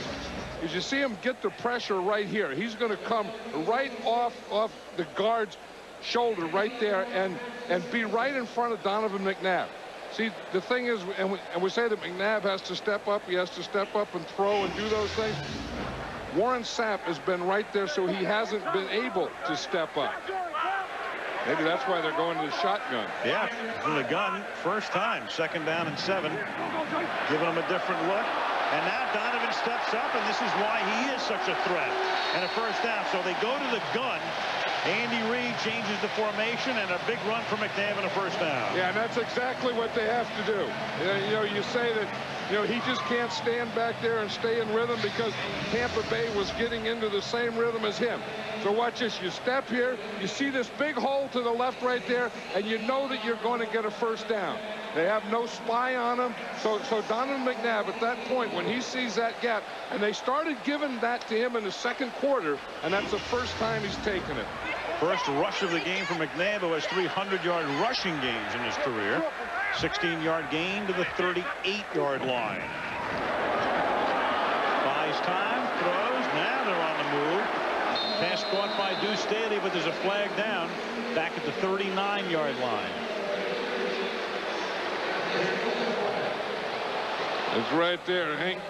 Hank Fraley is talking to Warren Sapp, and the two of them are pointing to each other, saying, it's not me, it's him. It's not me, it's him. Personal foul against the Eagles. That's a chop block? Yeah, it's an illegal chop block. Personal foul, chop block, 76 and 63 of the offense. The 15-yard penalty, still first down. That was John Wellborn, the left guard, and Hank Fraley, the center. What they did is they double-team Warren Sapp, and they're going to high-low him. You see, here's the center, here's Fraley, here's Wellborn right here, and there's Sapp. And you see Wellborn stands him up, stands him up, stands him up, and then right there, Fraley cuts him. Fraley's arguing that Wellborn wasn't engaged with him when he cut him. So they cost him what would have been an 8-yard gain. Also takes a little bit of the momentum away after the McNabb 16-yard run and what would have been an 8-yard catch. And on 1st and 25, that's knocked down as Thrash gets it knocked away by Brian Kelly. But I think that's the thing that McNabb had to do was take off with the ball. I think he could have taken off again there because when the Bucs came in here, they thought that they had to contain Donovan McNabb. And then they had him contained, and then in the second quarter they didn't worry about containment anymore. They just took off on him. Donovan McNabb's mother and wife. Yep. Mother waving, wife saying, "What the heck's happening?" Yeah. 2nd and 25 from the 47-yard line. And McNabb with room to roam here. He's across the 50. And finally chased out of bounds at the 43-yard line. Chased out by Nate Webster. I'll tell you, when Donovan McNabb starts to do those kinds of things, that changes the whole way their offense plays, and it changes the whole way Tampa Bay's defense plays. Because you can watch the Bucs defense now, they look like they're starting to get tired. You see, if they come to the inside, bunch them into the outside. Now, when he gets out there, he doesn't always have to run it. He can still run, get out there, and still throw it. So those moves, those runs are putting a lot of pressure on this defense. 3rd and 15. They have to get to the 28-yard line on this play to convert, and they can't as the pass is incomplete. Derek Brooks got a hand on it. Intended for Todd Pinkston, 4th down. And one of the problems the Eagles are having offensively is they can't get anything going, and then if they start to get something going, then they get a penalty, and then they go back, and then they can't get it going again. Classic case right there. Here's the punt by Dirk Johnson, and the Eagles can't down it. They had 3 guys down there inside the 10, and they can't down it. So it's a touchback. Andy Reid really frustrated now. So's McNabb. So's all of Philly. 3-0 Tampa. New comedy coming up on Wednesday, October 1st. It's All Relative is the name of the show, and you'll see it after My Wife and Kids, beginning October 1 right here on ABC. Tampa Bay with the ball now at its own 20-yard line. 1st down. Early 3rd quarter, 3-0 Buccaneers. Short drop by Johnson, and it's Johnson to Johnson. Brad to Keyshawn. 10-yard gain. Let's check in with Lisa. Hey, Al, it's one thing to be number 1. It's quite another thing to stay number 1. John Gruden was looking for some advice in the offseason as to how to maintain success throughout many, many years. Well, he went to an expert. Personal injury attorney Charles Brewer's been at the top of his game for 4 decades. The lawyer told the coach, hey, check out my bookshelves. What do you notice? Gruden said that there were bookmarks in all those law books. The key to maintaining success, according to Brewer, study, read, and be detail-oriented. And get up as John does at about 3 o'clock in the morning as Joe Jurevicius makes the catch up to the 43-yard line. Hey, that's one thing that Brad Johnson has to know, that he has big receivers. And when you have Keyshawn Johnson on one side, Joe Jurevicius there, that if you throw it up, they're going to get up and get it, because they're not only big receivers, but they're tough guys. I mean, they're not going to worry about anything. Watch Joe Jurevicius here on the outside. He comes, he works back a little, he throws that ball up high. That's laying him out a little, but he is going to go up and get it for you.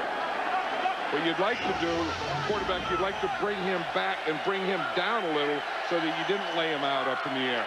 From the 43 on 1st down.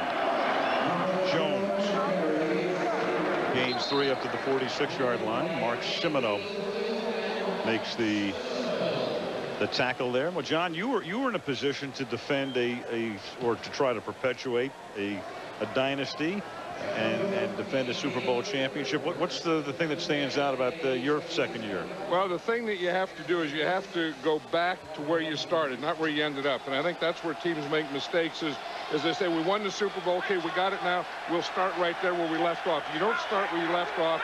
You go back and start all over again where you started. 2nd down and 6.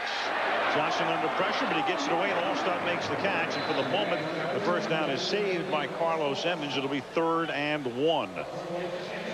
There they are. John was the youngest coach to have ever won a Super Bowl until John Gruden came along and did it before his 40th birthday last year. Joe Gibbs, Chuck Noll, and Don Shula. Some pretty good names on that list. You know, and it was funny watching John Gruden there at halftime, and you know what he did in the Super Bowl.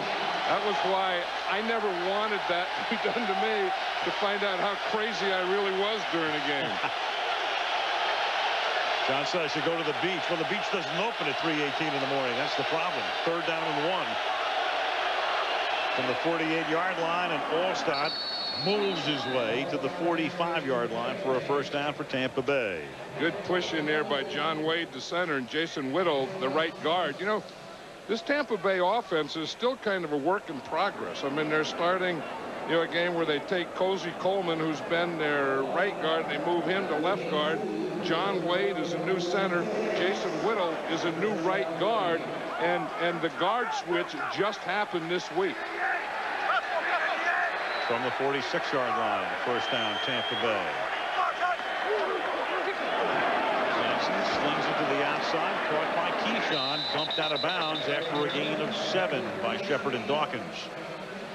You know, one of the things you think back to the Super Bowl, and remember what got Tampa Bay's offense going was the running game. I mean, they were trying to pass. They didn't have any rhythm in their passing game. Then they went 2 tight ends, and they started to run the ball. You get the feeling that they're starting those kinds of things right now, that they're getting in a rhythm. They run a little, then you can hit these little short passes to your wide receivers, your big wide receivers. This has been, to this point, a 42-yard drive. Very efficiently done. 2 runs, 4 passes to this point. 2nd and 2. And number 22, this is Jones. A little short of the first down. Nate Wayne makes the stop. 3rd down and 1. Nate Wayne came over from Green Bay. He's played probably the best games of his, not probably, he's played the best games of his career on Monday Night Football. In fact, he made the horse trailer last year. Yeah, he did make the horse trailer. We packed him around on that trailer after that Green Bay game. But I think with Nate Wayne and Mark Simoneau in the middle, it gives this Eagle defense more speed than they had last year. 3rd and 1. Tight formation. The big bull stop. And that's what he's been doing extremely well for a number of years behind a Darian Barnes block. They put 2 fullbacks in the backfield, and Allstott picks up a first down. Yeah, they have 2 fullbacks in the backfield, and that's the one that they have Warren Sapp as tight end. In fact, Warren Sapp was the tight end on the right side, and they ran over to the left side. But he's a good blocker. You know, John Gruden was saying the thing that makes him a good blocker on short yardage and goal line is the same thing that makes a defensive tackle good. You stay low on goal line.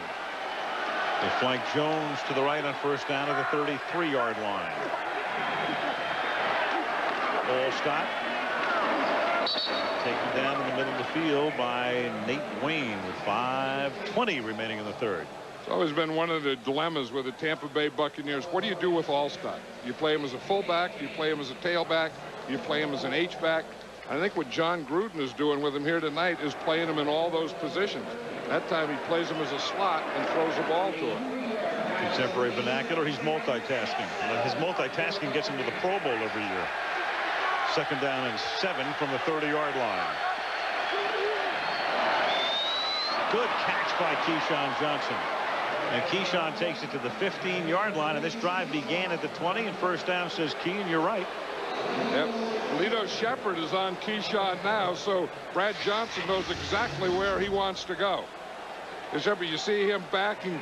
Keyshawn goes 1, 2, 3 and takes that slant very quickly. And then you look at the big target that he is and the tough guy that he is. I mean, Keyshawn Johnson, you know, they talk a lot about him and big mouth and all this, but I'll tell you one thing, he's a tough guy. I mean, he'll go in there and catch anything for you, and he's a very, very good blocker. From the 14-yard line, 1st and 10. Allstott again. And this Philly defense has been out there now almost 7 minutes. Last year, the Eagle defense so good, only 3 times in the 16-game regular season did Jim Johnson's unit allow a drive of 80 or more yards. And right now, Tampa Bay knocking on the door. They started this drive at their own 20. And you know what Jim Johnson is thinking when he gets you here, or you get him here in this position, and you get in a passing down, you know that you're going to be blitzed. And I think that's what John Gruden is calling for this situation. If he calls a pass, it's going to be a pass that has blitz protection. 2nd down and 9. And Johnson's going to take a timeout because the play clock said 2. So timeout taken by Tampa Bay. Their first of this half. This long drive, they try to cash in. 3-0 Tampa. New television season getting underway shortly, and on Wednesday night, October 1st, Karen Cisco. The debut of that new drama premiering right after The Bachelor on ABC, October 1. After the timeout, 2nd down and 9, Tampa Bay on a drive that's consumed almost half the quarter. And this is the 12th play of the drive. 2nd and 9 from the 13-yard line.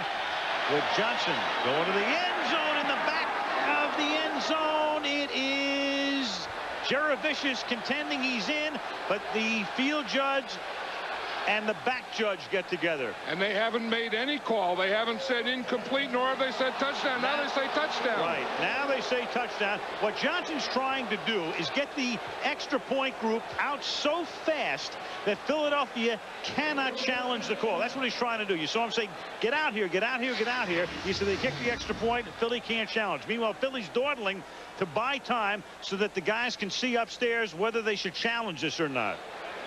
Does he have possession, and is he in bounds? It's very close. I think that's a heck of a play by Joe Jeravicius. I think he has possession, and I think he has both feet in, too. He does. That is perfect. Lito Shepherd with the coverage. The pass is right there. Reed, even though we can see it and his coaches upstairs can see it, may challenge anyway, because this is such a crucial play in the game, obviously. Watch Joe Jeravicius, Al, as he knows he has the ball up there, he's looking down at his feet. The ball is up in the air, and he's looking down to see where the lines are to make sure that he keeps both feet in. Now, the Eagles are going to challenge, hoping that there's some other angle that will somehow show that the officials should overrule. But from what we can see, I think this one's going to stand. We'll let you know when we come back. During the break, we were looking at some other replays here. There's nothing that really shows that this will be overturned. Jeravicius clearly has both feet in. You'll see that both feet come down on the grass. The only conceivable question would be, does he control the ball all the way through? The ball looks like it starts to come a little loose right there, but he has his hands around it. Remember, the call on the field was touchdown, so they have to see enough to overturn that, and I'd be shocked if they did. And I think that Joe Jeravicius had control of it. I think he had so much control of it that he was able to look above. The receiver had control of the football, both feet in. It is a touchdown. It is. It's the first time Andy Reid has ever challenged 2 plays in a game. We mentioned he challenges less than anybody. And remember that kind of iffy challenge, which we thought should not be challenged in the first half. Because of that, he is now out of challenges. So between now and the 2-minute warning, if there's another controversial play, they don't have one because they wasted one earlier in the game. Well, that early one, as you say, was wasted. I mean, this one here, you say it's such a big play in this game that I think he had to challenge that, although I also think that was a legal catch. I mean, Joe Jeravicius did a heck of a job, as I was saying, of taking that ball with control, putting it up above his head so he could look down and see his feet in the line. No question. Dramatica out of Tupa's hold. And with 3:22 left in the third, the Bucs have just marched 80 yards, 12 plays, 5 runs, 7 passes. Touchdown Jeravicius, 10-0 Tampa Bay.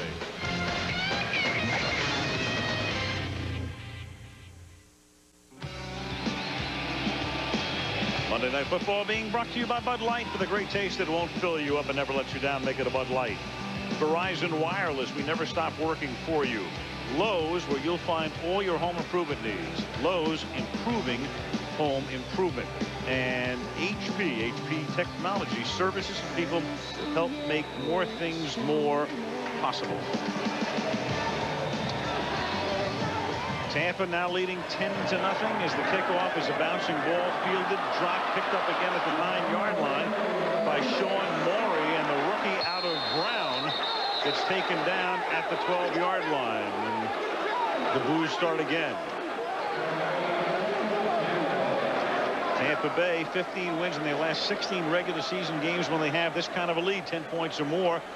The only loss was in the game that was absolutely meaningless preparatory to the 2001 playoffs. They lost 17-13 to the Eagles and then had to meet them the next week in the NFC playoffs. You know, and all those stats really go back to their defense. You know that if you keep it close, they'll keep you in the game. If you get them a lead, they'll slam the door. They got some backup defensive linemen in there. Monty Kiffin wants to keep them fresh. And that's caught over the middle by John Ritchie. It's an interesting time to keep them fresh because that defense has been off the field for a long time after that offensive drive. And I think that was Monty's thing, is he wants to save him maybe for that fourth quarter if he needs some big rushes, because I was talking to him last night, and that's what he said he's worried about. You know, it's not the beginning of the game. Everyone's going to be fired up. They're defending champions and all that. He's worried about fourth quarter rush and chasing Donovan McNabb. So I think he's giving some of these guys a rest now so he has them fresh in the fourth quarter. From the 23-yard line, 1st and 10. Deuce Staley picks up a couple. But I'll tell you one thing, if the Eagles get another first down here, they'll be right back in there. Because right now, Tampa Bay has the momentum, and they don't want to let that thing swing.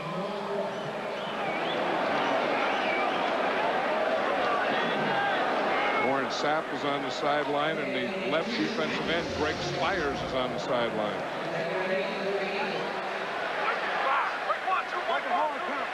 He's on the sideline. He's always involved in it. And the pass for Todd Pinkston. 26, crowd hates the call. Well, you know, that's one thing. I think there was a stat. I think tonight they've averaged like 3.4 yards per completion, and that's just saying that they have to get the ball up the field. I mean, sometimes I know about West Coast offense, but you know, and it's that short passing rhythm and so on. But when you keep getting in these 3rd and long, somewhere you have to get the ball up the field if you're going to get first downs. Bucks #1 total yards allowed last year. Looking just the same to this point. 3rd and 8. McNabb is hit from behind as he throws, and the pass is incomplete. Simeon Rice again got in there to hit Donovan McNabb and force the incompletion. And that's the thing that Simeon Rice can do. I mean, he is good when you're in the pocket, and the thing when you have to chase a quarterback like a McNabb, you have to have speed to chase him. If you have big old slugs chase him, it's not going to work.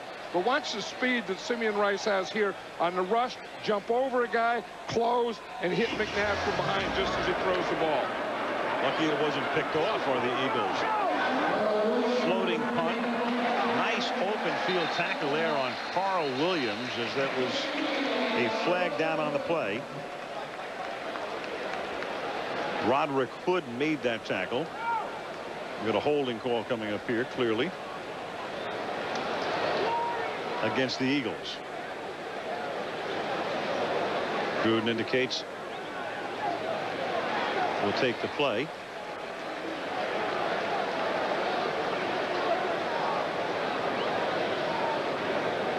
You know, Donovan McNabb, you just look at him and you just feel that he really hasn't gotten on track. And you think part of it is his offense, part of it is your coach has to help him. 93 of the receiving team during the kick. That's a 10-yard penalty. First down. And part of it, he has to help himself. I mean, he has to get out of that thing and, you know, get that clock working a little quicker. And then when he has to go, let him go. I think sometimes he's between. You know, he's between that deal where he's in flow and he's in rhythm and he's moving a little. I think he either has to stay in rhythm and throw or move and get out of there. But don't hang around, because this defense of the Bucs is just too fast. Well, that long drive and then Philly having the ball for that brief period of time has really taken the crowd out of the game. With 1 minute and 8 seconds remaining in the 3rd quarter, Tampa Bay begins this drive from its own 27-yard line. To the ground with Pittman. Gain of 4 up to the 31, and we go under 1 minute left in the 3rd quarter. You know, and I think this is the type of thing that John Gruden likes to do is you get a lead, and then you slow the pace of the game down, and you start to run the ball. Mentioned at the top, I thought that it was a more important game for Philly to win. The Buccaneers weren't thrilled to have to open up on the road, to have to open up here on a Monday night. But if they come out with a win, boy, they go home going, hey, man, that's all behind us. We don't have to see Philadelphia again this year, except in the playoffs, maybe. 2nd and 6. Little swing pass out here to Michael Pittman, the 31-yard line. So even though they moan a little bit about having to play this game on this night, to come out of there with a win is like, triply satisfying. Right, but they knew that they had to play Philadelphia in Philadelphia. It was just that they didn't know it had to be the opener. Right. And then if you're the champion, it doesn't make any difference. Play anyone, any place, any time, and we're going to beat you. Malcolm and his 3 sons, all of them very involved in the operation. Brian Glazer, Joel Glazer, Ed Glazer, all looking on. All proud owners of a Super Bowl ring, looking for another as we've completed 3 quarters in Philadelphia, with Tampa Bay leading Philadelphia 10-0. And Monday Night Football resumes after this message from our ABC stations.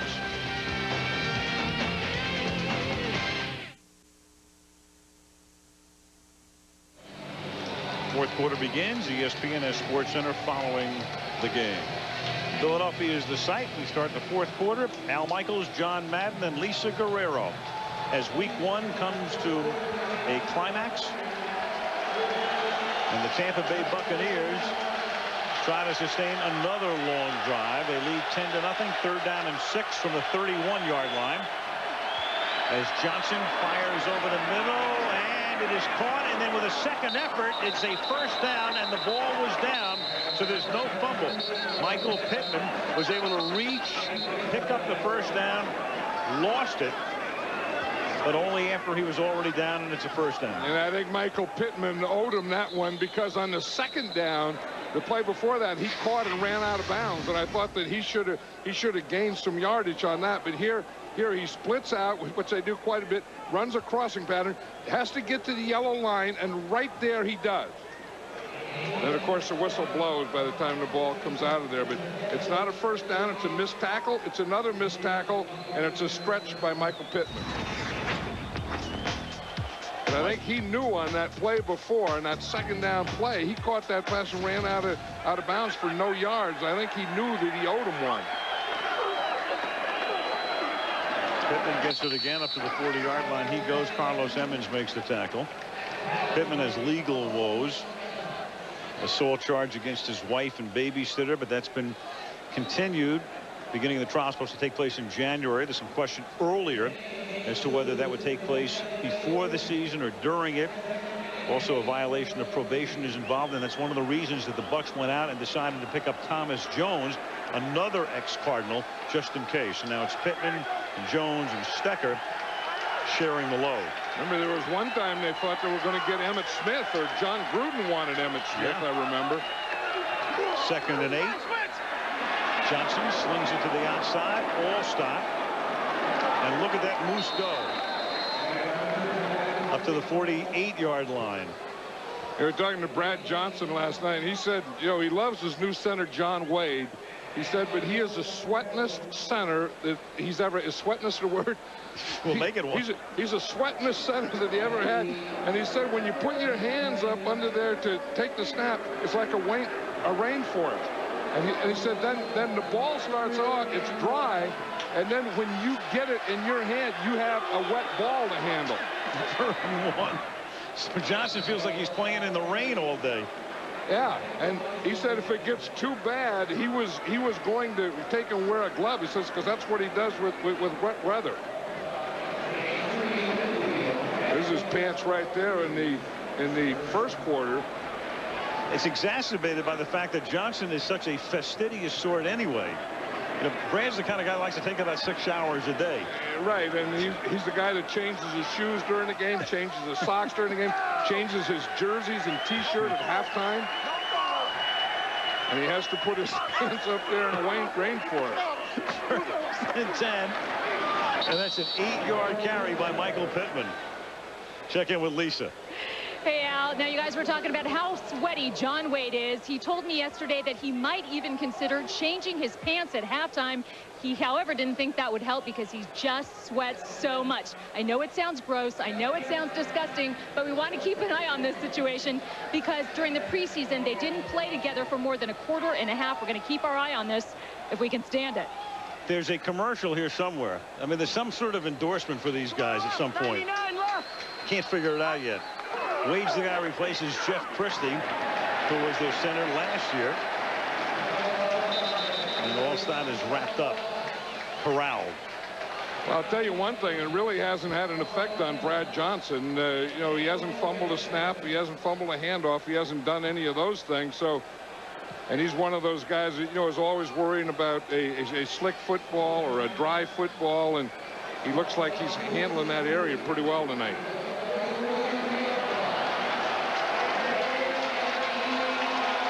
Third down and 3. Get up there and go into the rainforest. Right there. There you go. And that is caught by Keyshawn Johnson. At the 27-yard line, he gets hit by Michael Lewis, and again, Key goes over the middle and tells the crowd to shush. Yeah, and that's the thing that he gives you. You know, as we talked about that all the time, is that he can get out here and run an inside pass pattern because he's so big. Once he gets his outside shoulder inside you, there's no way that you're going to defend it. I mean, he's just so big that he just pushes or knocks you off. And I'll tell you, that 1 and 9 is a big target for Brad Johnson. The thing you have to do to defend him is do it with your feet and not let him get that first step inside on you. This is a 5.5-minute drive on top of the last drive of over 7. And here is Jones to the 25. So they're controlling the ball, utilizing the clock. And there's an eagle down. Brandon Whiting, we believe.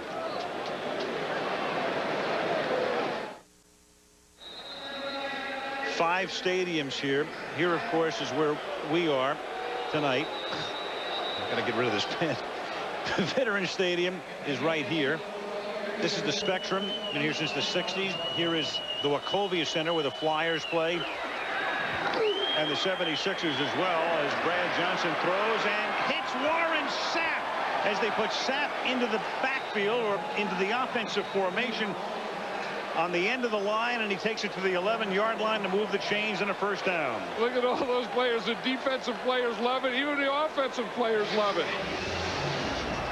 The other was just getting set up. He's the tight end, and we've seen it all night where they've been putting him in short yardage. And if you watch Warren Sapp in practice, you know, you think he's a big old slug defensive tackle. This guy is a great athlete. John Lynch knew. I mean, he probably knew the call was in there. Sapp had probably been talking all week. Hey, coach, I can catch as well as any of those guys. Just throw me one. First catch of his career, even though he's been for a lot of plays on offense. Down to the ground to Jones. Picks up 2. Sapp talking about coming to Philadelphia. It's just one of those deals where you're in one of those die-hard places about their football team, and Philly's like that, and you got to love that. And when you go into a place like this, you got to come to collect rent. That's what we used to say in college. We come to collect rent. It's overdue. So we got rent on the new house we must collect. Leave it to Warren. He's got away with. He's a human soundbite. Great descriptions. Stecker to the outside. Slips the tackle.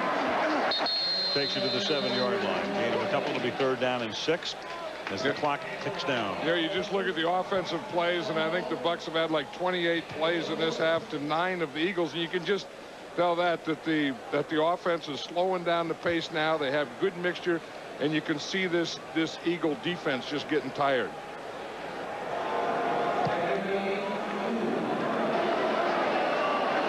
Tired and frustrated and waiting this long. You know that when you get in the playoffs, every team except one is going to lose their last game. And then when you lose that last game, a championship game, you have the whole off season to think about it. And then you can't wait to get back and do something about it. Tonight was the Eagles' night to do something about it. Tampa Bay takes a timeout. So they had a 7-minute, 20-second drive, and this one has already gone 8:32. 10-0 Tampa Bay. During the commercial break from Skycam, John Gruden going over things with the offense, talking to McCardell, Johnson and Johnson. They took the timeout. Prior to this play upcoming here, third down and 6 from the 8-yard line.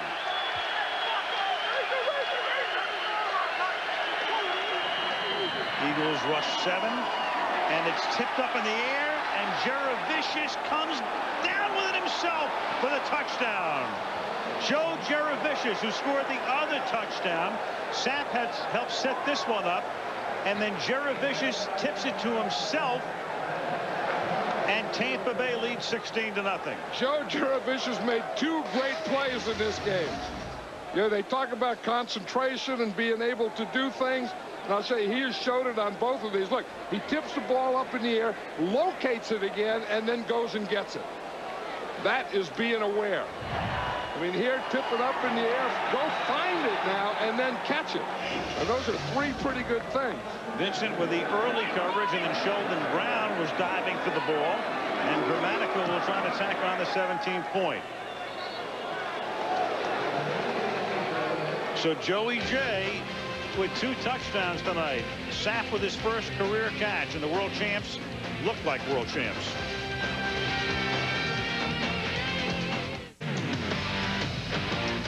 Coming up Friday, September 26th, TGIF returns to ABC. You'll see Hope and Faith.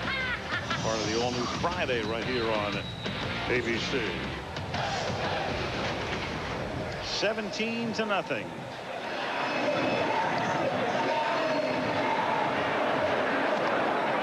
And this kick is fielded by Brian Westbrook. Short punt, and he's up to the 40-yard line with 7.5 to go in the 4th period. Joe Jeravicius, the man of the moment. Yeah, you look at that play again, and just being aware to tip the ball is one thing, and then watch, and turning it and locating the ball in space is another, and then diving and making this catch of it is a third thing. So they always talk about you have to concentrate, you have to look the ball into your hands, you have to focus, and all those words they use. Joe Jeravicius just did them. He's an Eagle killer. He had that huge play, the turning point play in the game in January in the NFC Championship game, the 71-yard reception as McNabb goes back. And that's caught at the 43-yard line by Freddie Mitchell, and the Eagles are the point right now that they have to start running the hurry-up offense down by 17. Yeah, and that was a bootleg, and you say, why didn't you do that earlier? I mean, that was the thing that I think all night they should have been doing, moving McNabb around, because that's what you pay him all that money for. When you get in a big game, he has to make plays. On the 43-yard line. For Jeravicius, it has to be so bittersweet. You come back to Philadelphia. A lot of you remember the story. His son was born, and his wife Megan remained with him, and Joe was there and came late to the NFC Championship game with, at that point, a life-threatening, which turned out to be fatal disease. 2nd down and 5. Little boy only lived about 2 months as McNabb takes off. And he's out of bounds at the 23. So Joe, with the heaviest of hearts, came into Philadelphia, went back to Tampa, came late to the Super Bowl, got his ring, went back with the baby. They took the baby to St. Louis. It was just a monstrous 2 months for him. And for Joey J, it's a chance to just move on and think about the rest of his life and pay tribute to his young son, which he does every day, he says. Yeah, and then coming back here to Philadelphia again, I know it was tough for him last night when he came in here. Sure. And that is tipped and picked off. And that is Anthony McFarland, who takes in the tip ball, and Donovan McNabb's miserable night continues. Miserable and frustrating, and this defense caused a lot of it. Batted by Spires, and the pick by McFarland. In Philadelphia, where it's 17-0 Tampa, they have the ball for the 24, can work on the clock. All stop. You know, John, it's interesting with that turnover. Tampa Bay has now gone 42 games with at least 1 sack and 1 turnover. That's over 2.5 seasons worth. You know, coaches are always saying, and there it is, we have to play a turnover-free game. Well, no team in 2.5 years has played a turnover-free game against Tampa Bay. Yeah, and that's the thing that their defense does. I mean, you know, you go into defense, and 1, you want to stop them, and 2, you want to get a turnover, and then 3, you want to score with those turnovers when you get them. Those are all the kinds of things that Monty Kiffin's defense does. You know, and they love Monty Kiffin, and he loves all his players. And I'll tell you what, they practice for him, and they really play for him. I mean, these guys play hard all the time. Monty Kiffin coaches hard all the time. Rondy Barber will see his twin brother Tiki next week when the Giants take on Dallas. After that, Philadelphia timeout. It's 2nd down and 9. Ball stop to the 27, and another Philadelphia timeout. They just have to get the ball back. NFL average, as you can see, pass rating is a little more than 80, and there were the figures for the Tampa Bay opponents. Lowest by any NFL team since '88. They Warner 48.5 and Brett Favre. Those numbers postseason. Garcia had a terrible day down there. McNabb 58.5, and then Gannon in the Super Bowl. And you know, when a quarterback would have a rating like that over the course of any period of time, he'd either be benched or be on the waiver wire. And look what McNabb's is tonight. 40.9. Is that McNabb, or is that the offense, or is that the defense? Good question. But again, that's why, you know, Andy Reid was just saying our offense smelled, and you know, he was right. I mean, they just didn't get anything going. And 3rd down and 6 from the 28.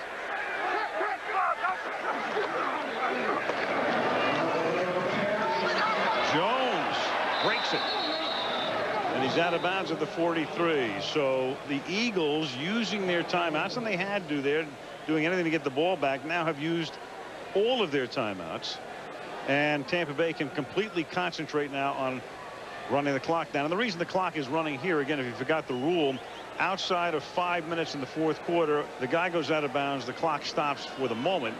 They reset the clock at 25 seconds, spot the ball, let it roll. You go out of bounds inside 5 minutes, the clock stops until the next snap. They gave it to Warren Sapp earlier, the fans did, and Warren Sapp's giving it back to them right now. Just like he did in January. So they close down the vet, and they open up Lincoln Financial.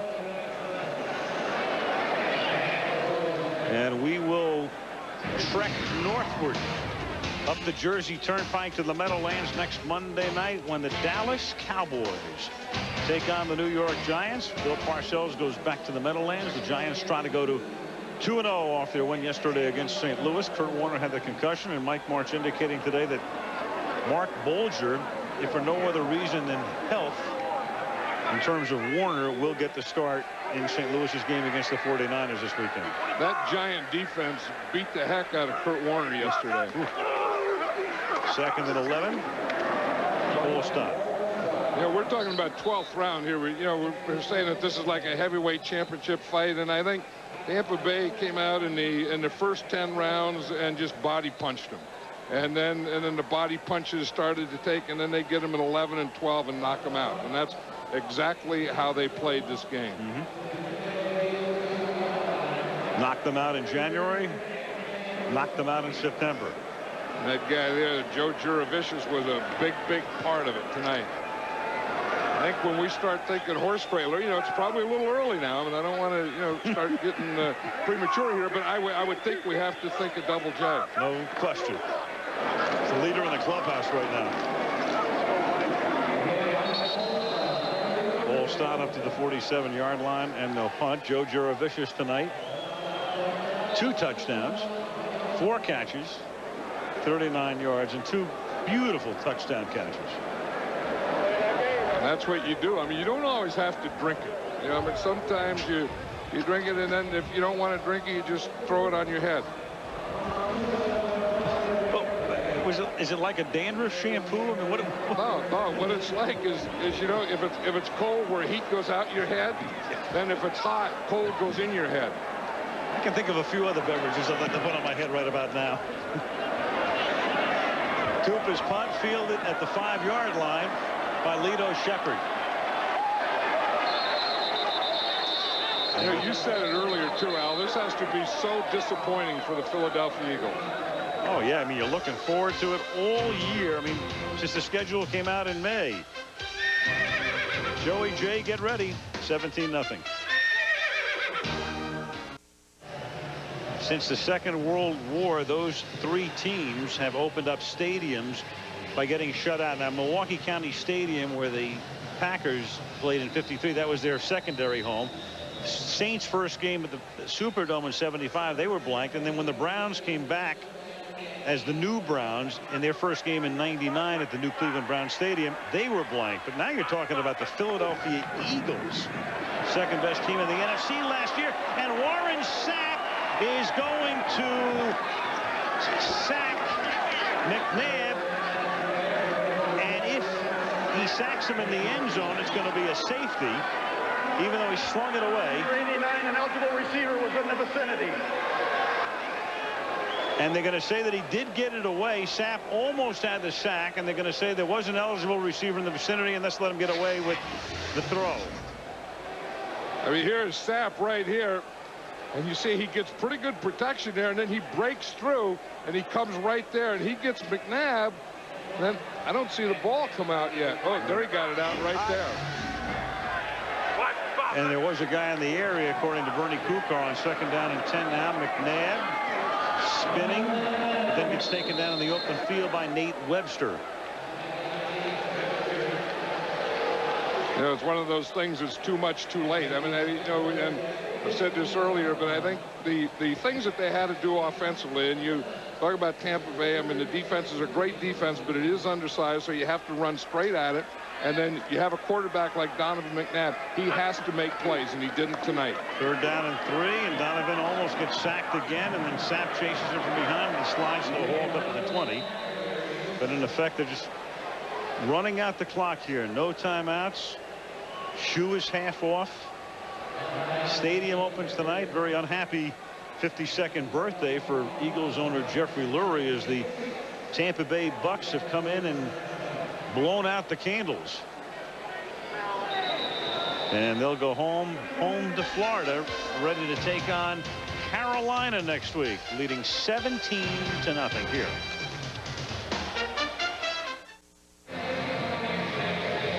Coming up after the game, stay tuned for the Autotrader.com post-game show. We've got Derek Brooks mic'd up tonight. Another listen.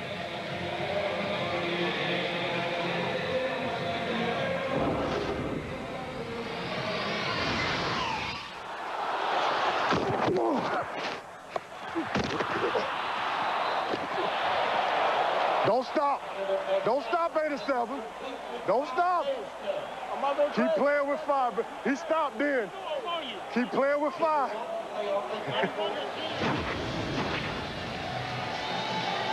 Derek Brooks not only plays against you, but he'll coach you up when he plays against you. I'll tell you, Todd Pinkston didn't come in there too often after that hit either from Derek Brooks. No, you get the audio with it too. You know, that beats you up over the middle and then rags on you. Yeah, well, but the thing that you could see, and I think when you could hear the sound, you could also see the explosion. I mean, when he comes up to hit, he really unloads. I mean, he gives you his whole body.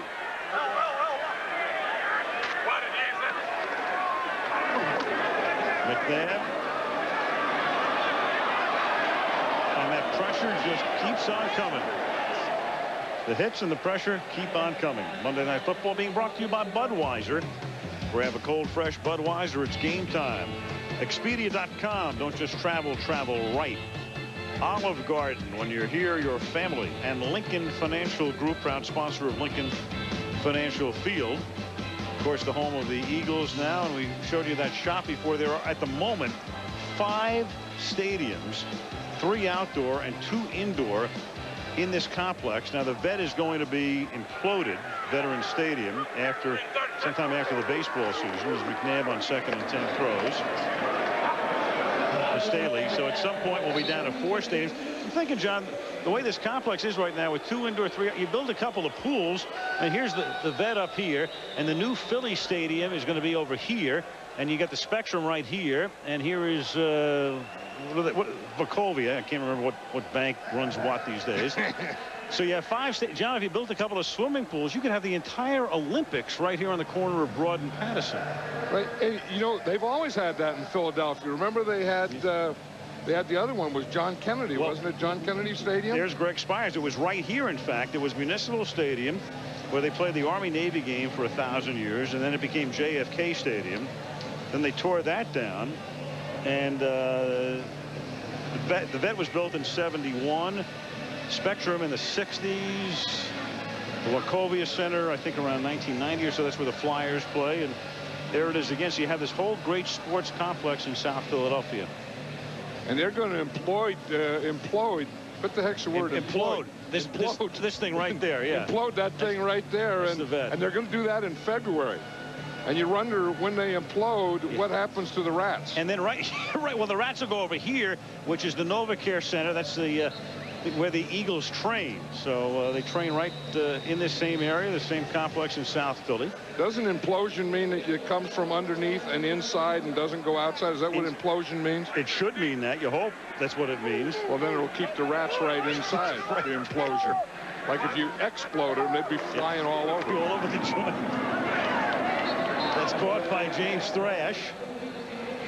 You know, but there is a question whether the Eagles, by losing the vet, whether they lost an advantage, because there's no one, there's no team, there's no player that ever wanted to come in and play in the vet. Now I think this is a pretty nice place to play. A nice play. One of the reasons they hated the vet too was that the AstroTurf was so horrible.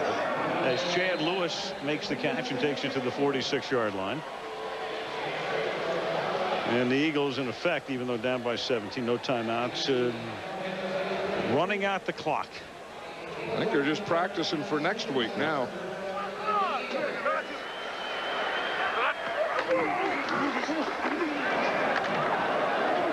They've had no running game tonight. Next week, they stay here Sunday afternoon. They have New England, then a bye week, and then they go to Buffalo. So it doesn't get a lot, even though New England's going to come in as a wounded animal next week as well. I mean, shellacked by Buffalo. They were shut out. Catch made by Thrash. Taken down by Brian Kelly. So you're saying next Sunday is going to be two wounded animals playing? Two very wounded. Yeah, and I think you're right. Yeah, unless Philadelphia scores here. Two teams that were shut out and didn't figure in a million years to be shut out. And this will be the wrap-up play. A little dump to Deuce. And it's kind of appropriate, I guess, that the game would end with a fumble recovered by Tampa Bay. So they end it with a turnover. And we talk about Tampa Bay defense. They started out, they go after you, they hustle, they tackle, they do all those things from the first play of the game until the last play. They did tonight. Joe Juravicius with 2 touchdowns tonight. Brad Johnson, very efficient, 75%, 238 yards. Running game did enough. Old Tampa Bay on opening night as the Bucs win it. Beat the Eagles 17-0. Autotrader.com postgame show next. Welcome to the Autotrader.com postgame show. Here now, Al Michaels. Tampa Bay was leading 3-0 at the half, and then 2 touchdowns by that man. He's our horse trailer player of the game, Joe Juravicius. 2 touchdown grabs. The Tampa defense phenomenal. And let's go down to the field and Lisa Guerrero. Well, the Bucs nailed the door shut on the vet last year, and they certainly kicked the door open to the link tonight. You guys seem to have picked up right where you left off after the Super Bowl. Yeah, we started out kind of slow in the first half, but I think what was important is that we, maintained it. We're a strong offensive team, and we could do some things to move the ball. We did that, and it's just great to get a first win of the season, and hopefully, this is something that can be good for us the rest of the season. Joe, both of your touchdowns tonight took a great deal of concentration. Tell me about those.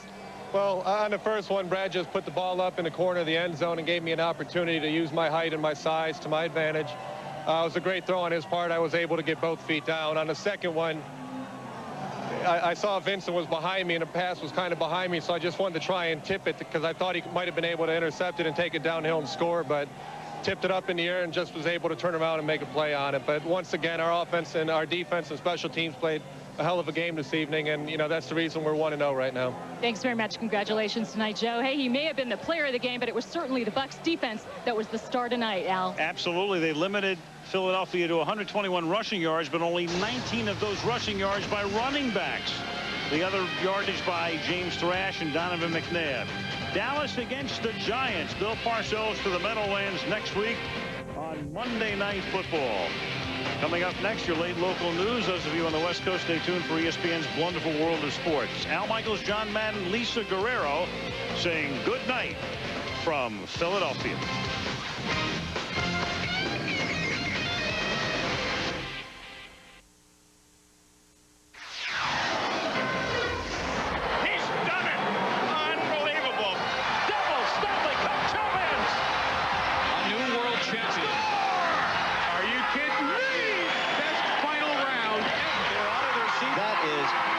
Perfect. Inside the 20, goes all the way for a touchdown. The only undefeated team. The tradition continues. Sports' biggest events right here. This is ABC Sports Championship Television. ABC Sports thanks you for watching this presentation of the National Football League.